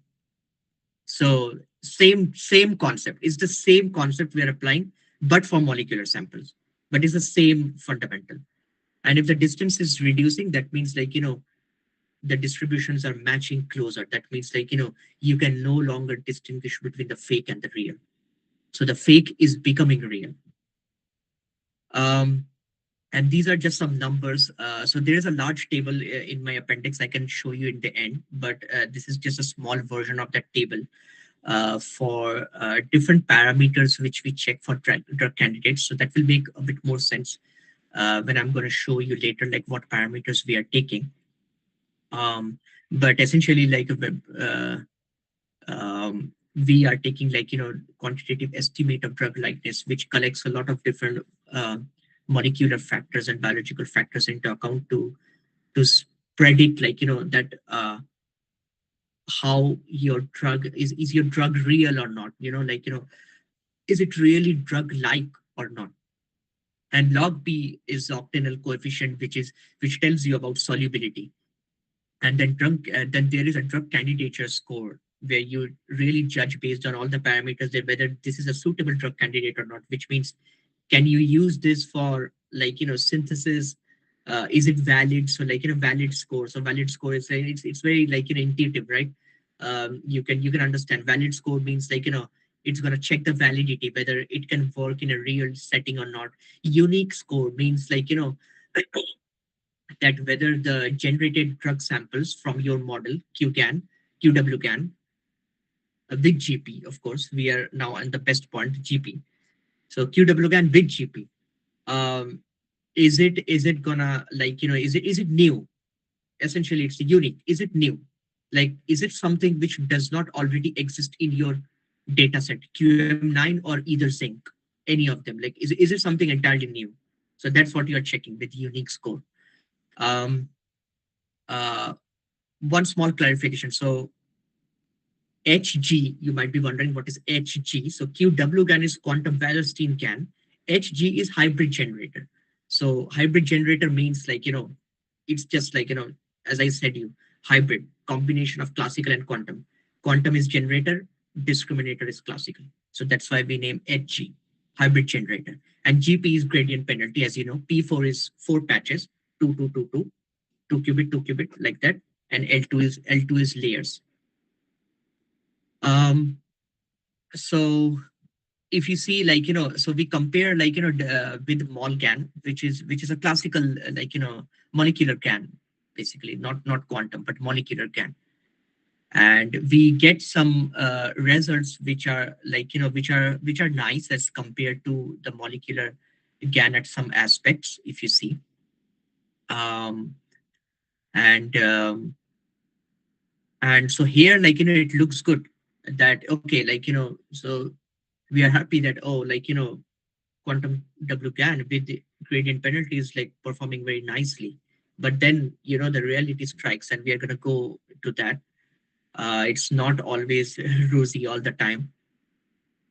But for now, if we see some of the different validity matrix, whether it's a valid drug, whether it's unique, new, whether it's quantitative estimate of drug likeness QED, is higher or not, whether it's log p octanol coefficient is nice or not. The log p octanol coefficient is just solubility, whether you can dissolve the drug in water, essentially. So you might have taken medicines in your life. Some dissolve, some do not dissolve. The ones which do not dissolve, you have to essentially swallow them. But the ones which can dissolve, you can actually chew them, or you can just keep it in your mouth for some time and they are going to dissolve. Um, but mostly for capsules, if you see, they are also going to dissolve, but not in your mouth. They dissolve with the acids present in your stomach. So, that sort of thing, it's if it's going to dissolve or not, these are the matrix which actually tells you. Um, so I think this slide is about, again, comparing the classical and the one which I have already covered this one. And I have also covered that we run ZIG20 as well. It's a more diverse chemistry data set, and this is just for a scalability sanity check, not like a proper state-of-the-art benchmark. But it just gives you an idea, how your model is performing, because you want to try with different data sets of same sort of problem. QM9 has a lot of molecules, ZIG20 has better molecules. So you want to try different data sets and check whether my model is really good or not. And so why do we settle at, so this was a question which I was trying to answer before. So why do we set at 10? So basically in our paper, we optimize for a balance of stability, speed, and drug likeness, so QED, and the lowest threshold distance. So when we approximate these distributions as Gaussians, how close are they? So that's threshold distance.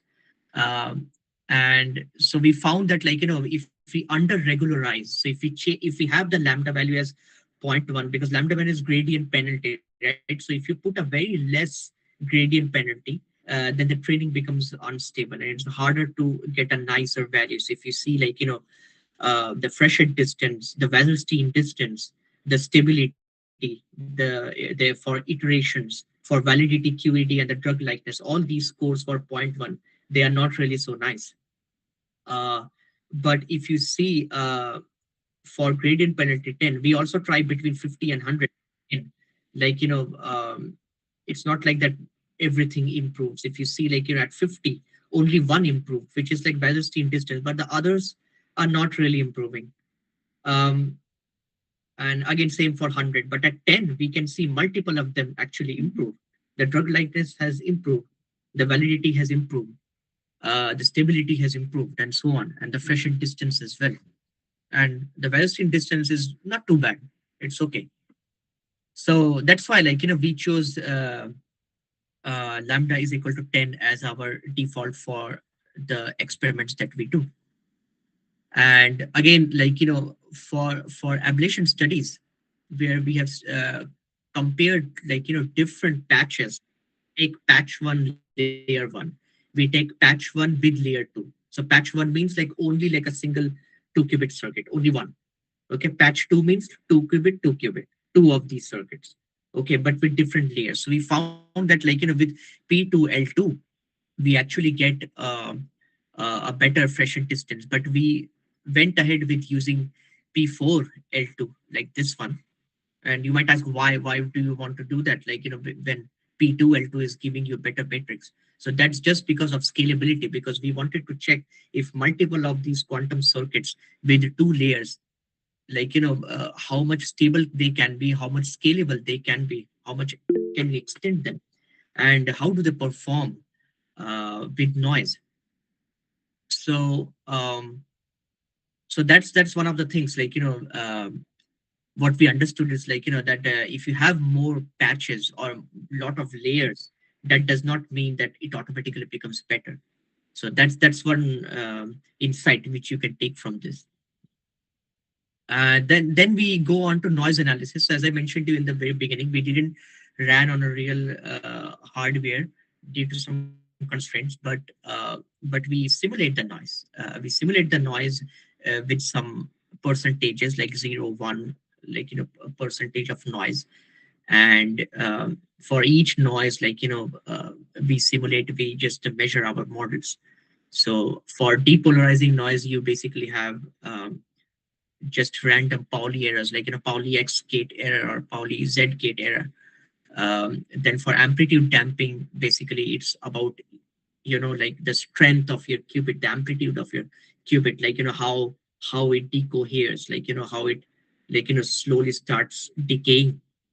And same for phase, like, phase is a very important information for a qubit. That is measured by T2, and, like, we call it like dephasing. So phase damping means dephasing, so how the phase deteriorates over time. For a realistic device, we usually have like 50% depolarizing, 30% amplitude decaying, and 20% phase decaying. And we take those parameters and then we simulate a real noise like simulator. And these are the results. So what do we do?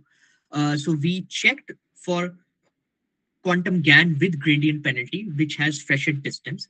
And the baseline is shown in dotted. If you see, it's at the left-hand side towards 0. And we see, like, that actually, like, with the noise strength, like, as we increase the percentage of noise from 0 to 10, like, our like, model performs very poorly, which is kind of expected, which is what you would expect. How do you know that it's performing poorly? Again, what is Freshet distance?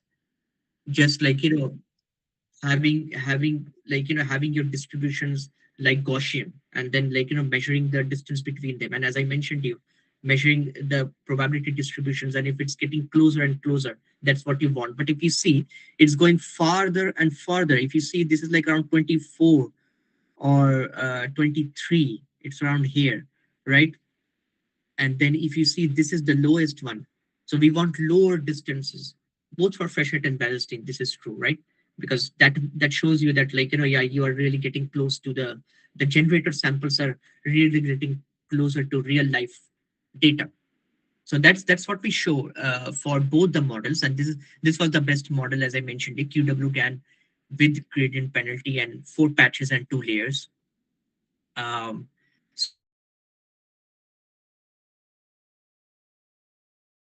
So the patched best model is baseline, and there is like less than 6% degradation is what we observe here.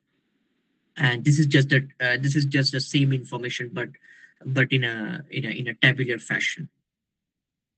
So those are some numbers with noise analysis. Now let's go to the interesting part. So far we saw that, like, okay, this model is performing nicely. We can see some quantitative estimate of drug likeness improving, validity improving, solubility, which is log P, that's improving. Okay, uniqueness, okay, somewhat good. But what about the chemistry? But what about the real life chemistry? Are these generated molecules really serve the purpose? Well, spoilers, not quite. And why? So we actually do a lot of analysis on that. So first analysis is admit analysis, where you have absorption, like how the molecule gets into your body and cross relevant barriers, because your cells also have barriers, right? And then you need to cross those barriers. Um, and the distribution, how it spreads through the tissues of your body, then how metabolism take place, like, how the cell is able to chemically process that drug in your body. So drug is nothing but, you can consider it like a medicine. You're taking a medicine and you expect the medicine to work. So let's say you have fever and you are taking medicine of fever, so you want the drug, the fever medicine, to work. So it depends on these real life factors, right? How the fever medicine can get absorbed in your body, how can it distribute, how can it spread and go into the correct location, how is your body's metabolism, how are the chemical processes happening in your body, how is the excretion being done, what is the toxicity level of that drug, is it harmful, does it have harmful effects?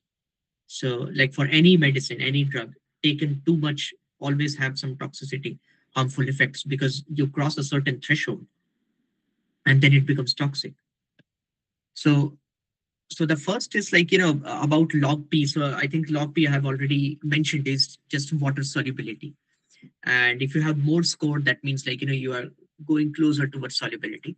And I think from the graphs, if you start checking the graphs, then you will see that, it's like the model is, like, performing not really good for some of them, for the molecular weight, MW especially. If you see, like, your real is denoted in blue, that's the blue distribution.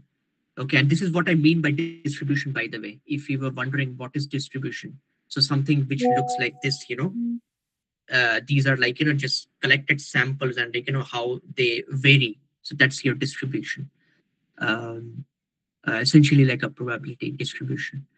So, and the red one is generated. So if you see for log P, it's actually good. It's not so bad, right? Because it's like, if you see the red one, it's very close and overlapping with the blue. That's what we want, right? Like, we want the red one to be very close and overlapping. So that's what I mean, right? By Weatherstein, Freshet, all these things, right? That's what we're trying to get to. Closer and more overlapping distributions.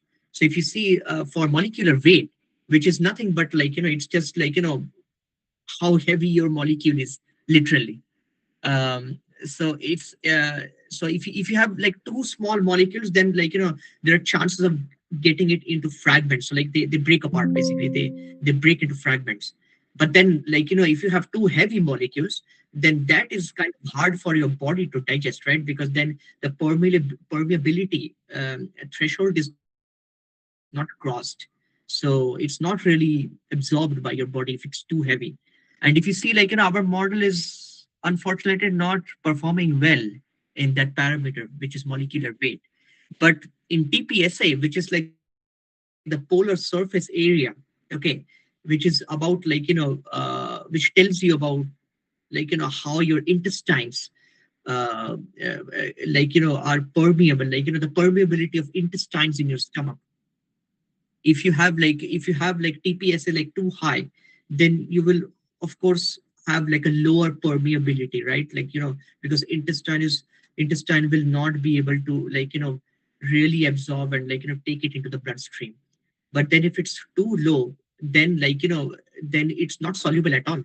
So on one extreme you have not soluble, and in another extreme you have like intestinal permeability, which is a fundamental parameter here.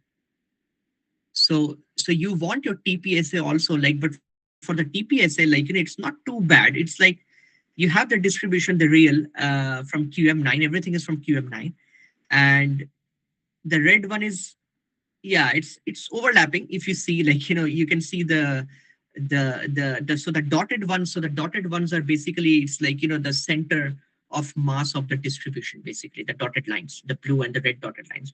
So if you see, for TPSA, the center of mass is lying somewhere towards um, in the real data distribution. So it's somewhat close. Again, not totally nice, but somewhat okay. You can say this is an okayish result. But then QED, quantitative estimate of drug likeness, which we have already seen, the average is low. So if you see, it does not really overlaps at all. Like, I mean, the main peak, uh, and even the center of mass, the red dotted line, even that also doesn't really overlaps with the real distribution. So which means we have a smaller higher QED cluster. So that means the cluster of molecules, the distribution, it has a very smaller score of quantitative estimate of drug likeness. That means, which means estimate of drug likeness. So what does it mean? It means that it's not totally a real estimate of drug likeness. The score is lower. You want higher marks, right? In order to success, we want high scores in subjects in order to pass. So it's like that. You have lower marks here. You can consider the score as a marks, basically. You're giving marks, essentially. Um, Same thing we see with the drug likeness score as well. That's in the, but we took a composite drug likeness. So we take QED, SA. SA is synthetic accessibility. So synthetic accessibility is something like, if you can if you can, so in simple words, if you can make this in a lab or not. That's it. Can you make this in a lab? Can you make this chemical in a lab? That's the thing.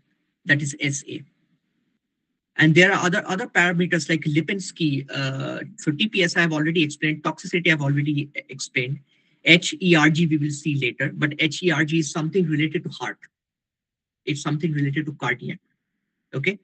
And Lipinski rule of 5, which tells you oral drug likeness. So can you take a medicine orally?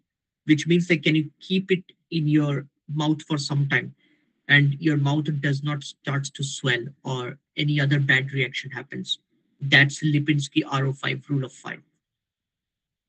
And I'm explaining to you in a much more simpler words, but there are a lot of other nuances.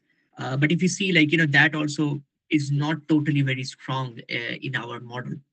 And you will be able to see that in the table, because if you see some of the targets are not actually met. So if you see the generated, now you can actually compare the numbers with the generated and the real data set. So this is what I've been talking about all along. And now for this analysis, it is extremely clear to you immediately by checking the numbers. If you see and what is the target? So I've also mentioned the target, what we should be having, but what you do not have. So if you see the true data set has a 122.1 molecular weight, but our generated is only 40.2. So not good at all. The target should be between 150 or 500.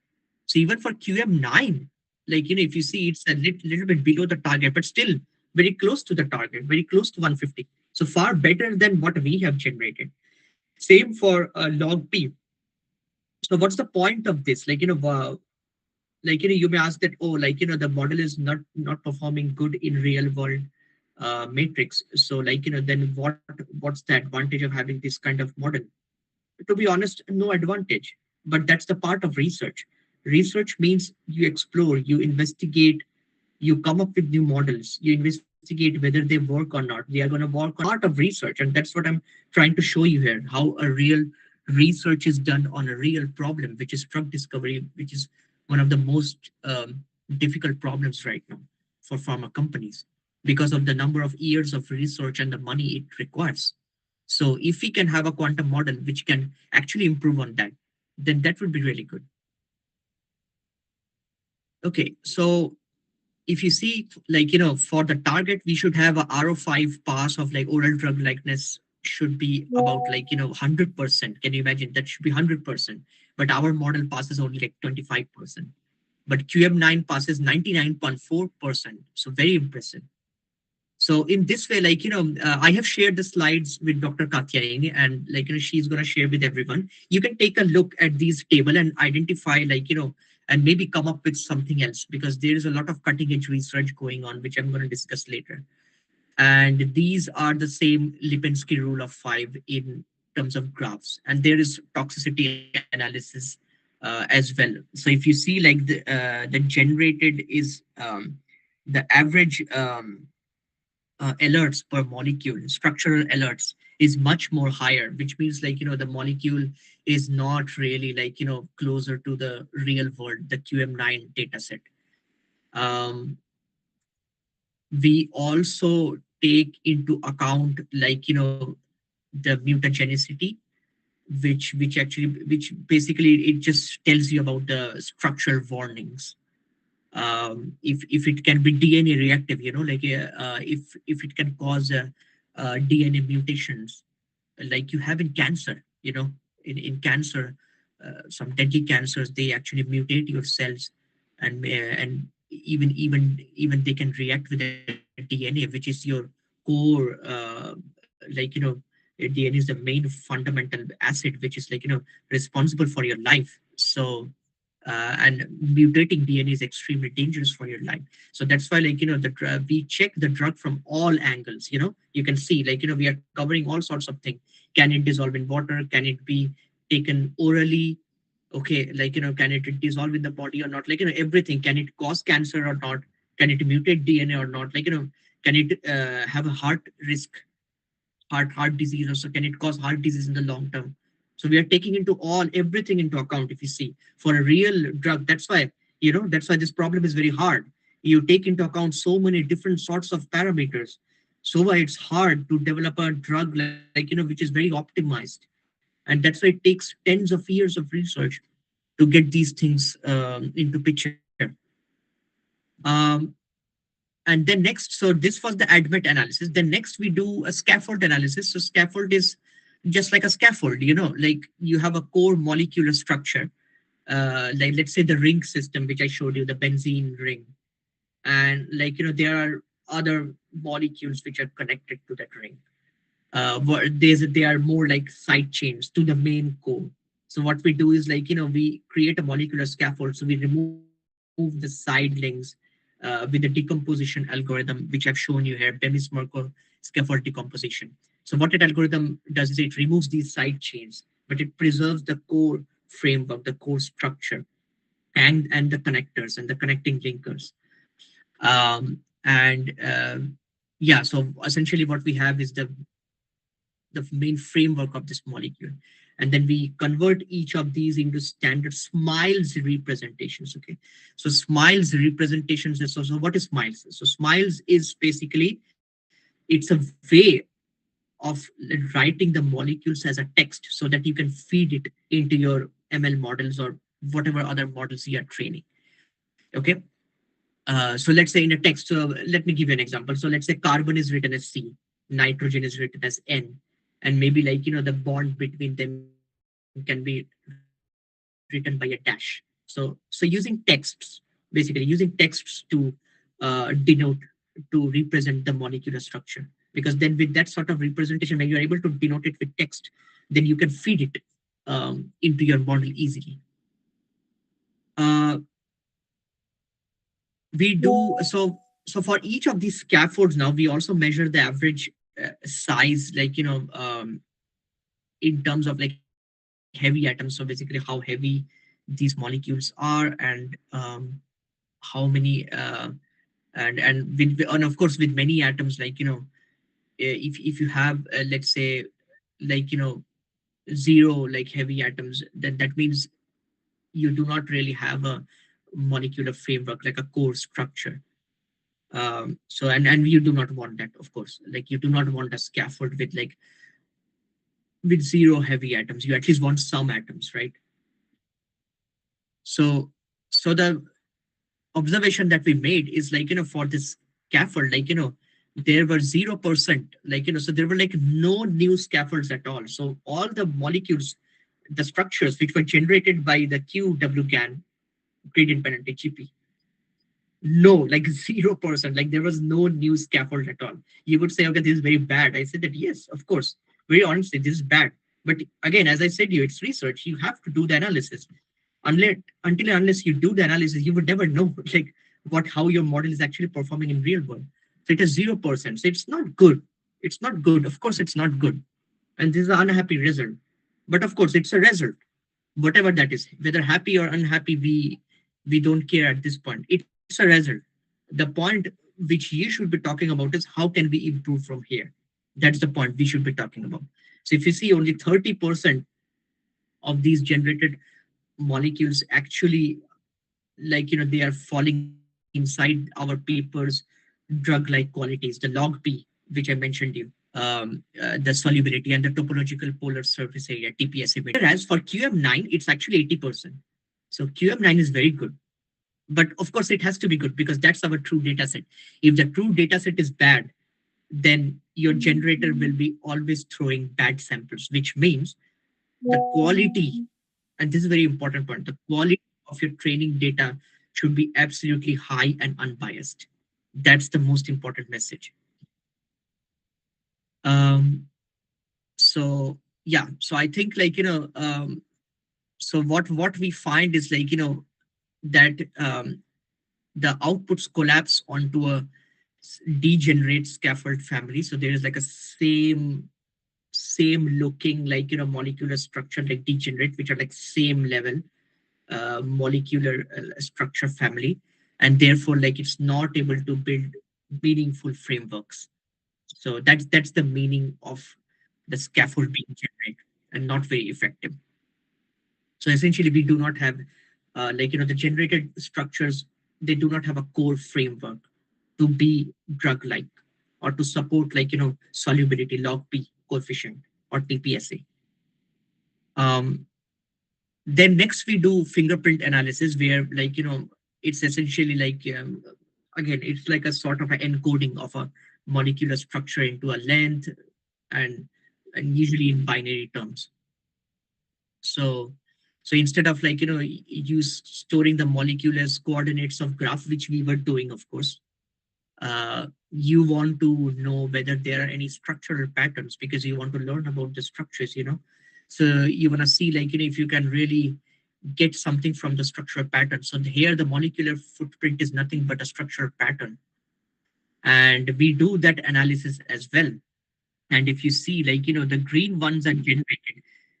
But if you see, like, they do not really overlap with the approved drugs by ChemBL. So ChemBL is a data set which has, like, properties for drugs which are approved by different institutions, by different companies, which are like approved means which, like, is possible to give in a human body or even in an animal. So, but if you see, like, our graph again, we are facing a problem here. It's not really, only very small part is really like overlapping with the approved drug matrix, the ChemBL database, but most of it is actually not. So, which means, like, so even for fingerprint diversity and the similarity, we are not doing too well. So we are not doing too well for scaffold. We are not doing too well for fingerprint diversity. For admit, we were doing okay-ish, I would say, not too good. And then finally, we do a docking. So which means, like, you take a candidate molecule and then you computationally test if it can really fit into a binding site. So that the means of, so, docking, like, how ships dock at the dockyard. So something like that. And docking is very important. Why? Because let's say your drug has a structure, a molecular structure, and you have proteins in your body. So would that structure bind well with the protein in your body? That's docking. So what we did was that we generated 100 molecules, the best performing ones, by the way, from these from what our model gave us, and also like 100 molecules from the classical GAN model, not quantum, so the classical one. And then the purpose was we wanted to check the suitability for structure-based screening. So docking ready analysis basically gives you the screening. And for the smiles, if you remember, I mentioned you the simplified molecular input line entry system, which is if you have carbon, you say C. And if you have a bond, you can say like a dash. And if you have a dot, that means like the components are disconnected. So C dot N means carbon is not connected to nitrogen. But if C dash N is, there is a bond. So so if you have C dot N, that means they are like just fragments. So it's like carbon fragment or nitrogen fragment and so on. So and we saw that very minor, like very small like outputs were actually like fully bonded. The especially like for the molecules that were generated by our model, the structures, uh, even including simple ones like the alkenes and the nitrile bearing, the nitrogens, and even they even the simple ones they were not connected with each other, they were fragmented. um, so which means like they are not optimized for drugs at this point. And this is what we say. So if you see, this is a representative string, so where so 60% of those molecular, the molecular structures out of 100, Thank you. 60%. Thank you so much, Srinjoy. It's very innovative to talk to you because of in our YSR engineering students having the subject, same subject, what you are saying, the session, it is very useful for us. Thank you so much for your kind cooperation, and we have the limited time we are giving to you, but you are agreeing with our invitation and accepting our timings. Thank you a lot. We are grateful to you. Any queries on online or offline, please ask freely. Place in chat and web. Otherwise, please chat in the chat box. Post in chat box also, no problem. Thank you so much. I'm glad that it's very helpful. So actually, I'm also sorry. Yeah, sorry. I was just saying that I am actually done.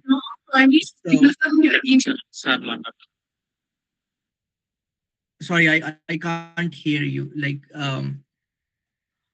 Go ahead, Sanjay. Now, go ahead. Yeah. So what I was saying is that I am done. So most of the major part is done, which I've explained to you. This is just discussion slides, which were the things which I've been telling you through the presentations, that we have worked on a noisy model.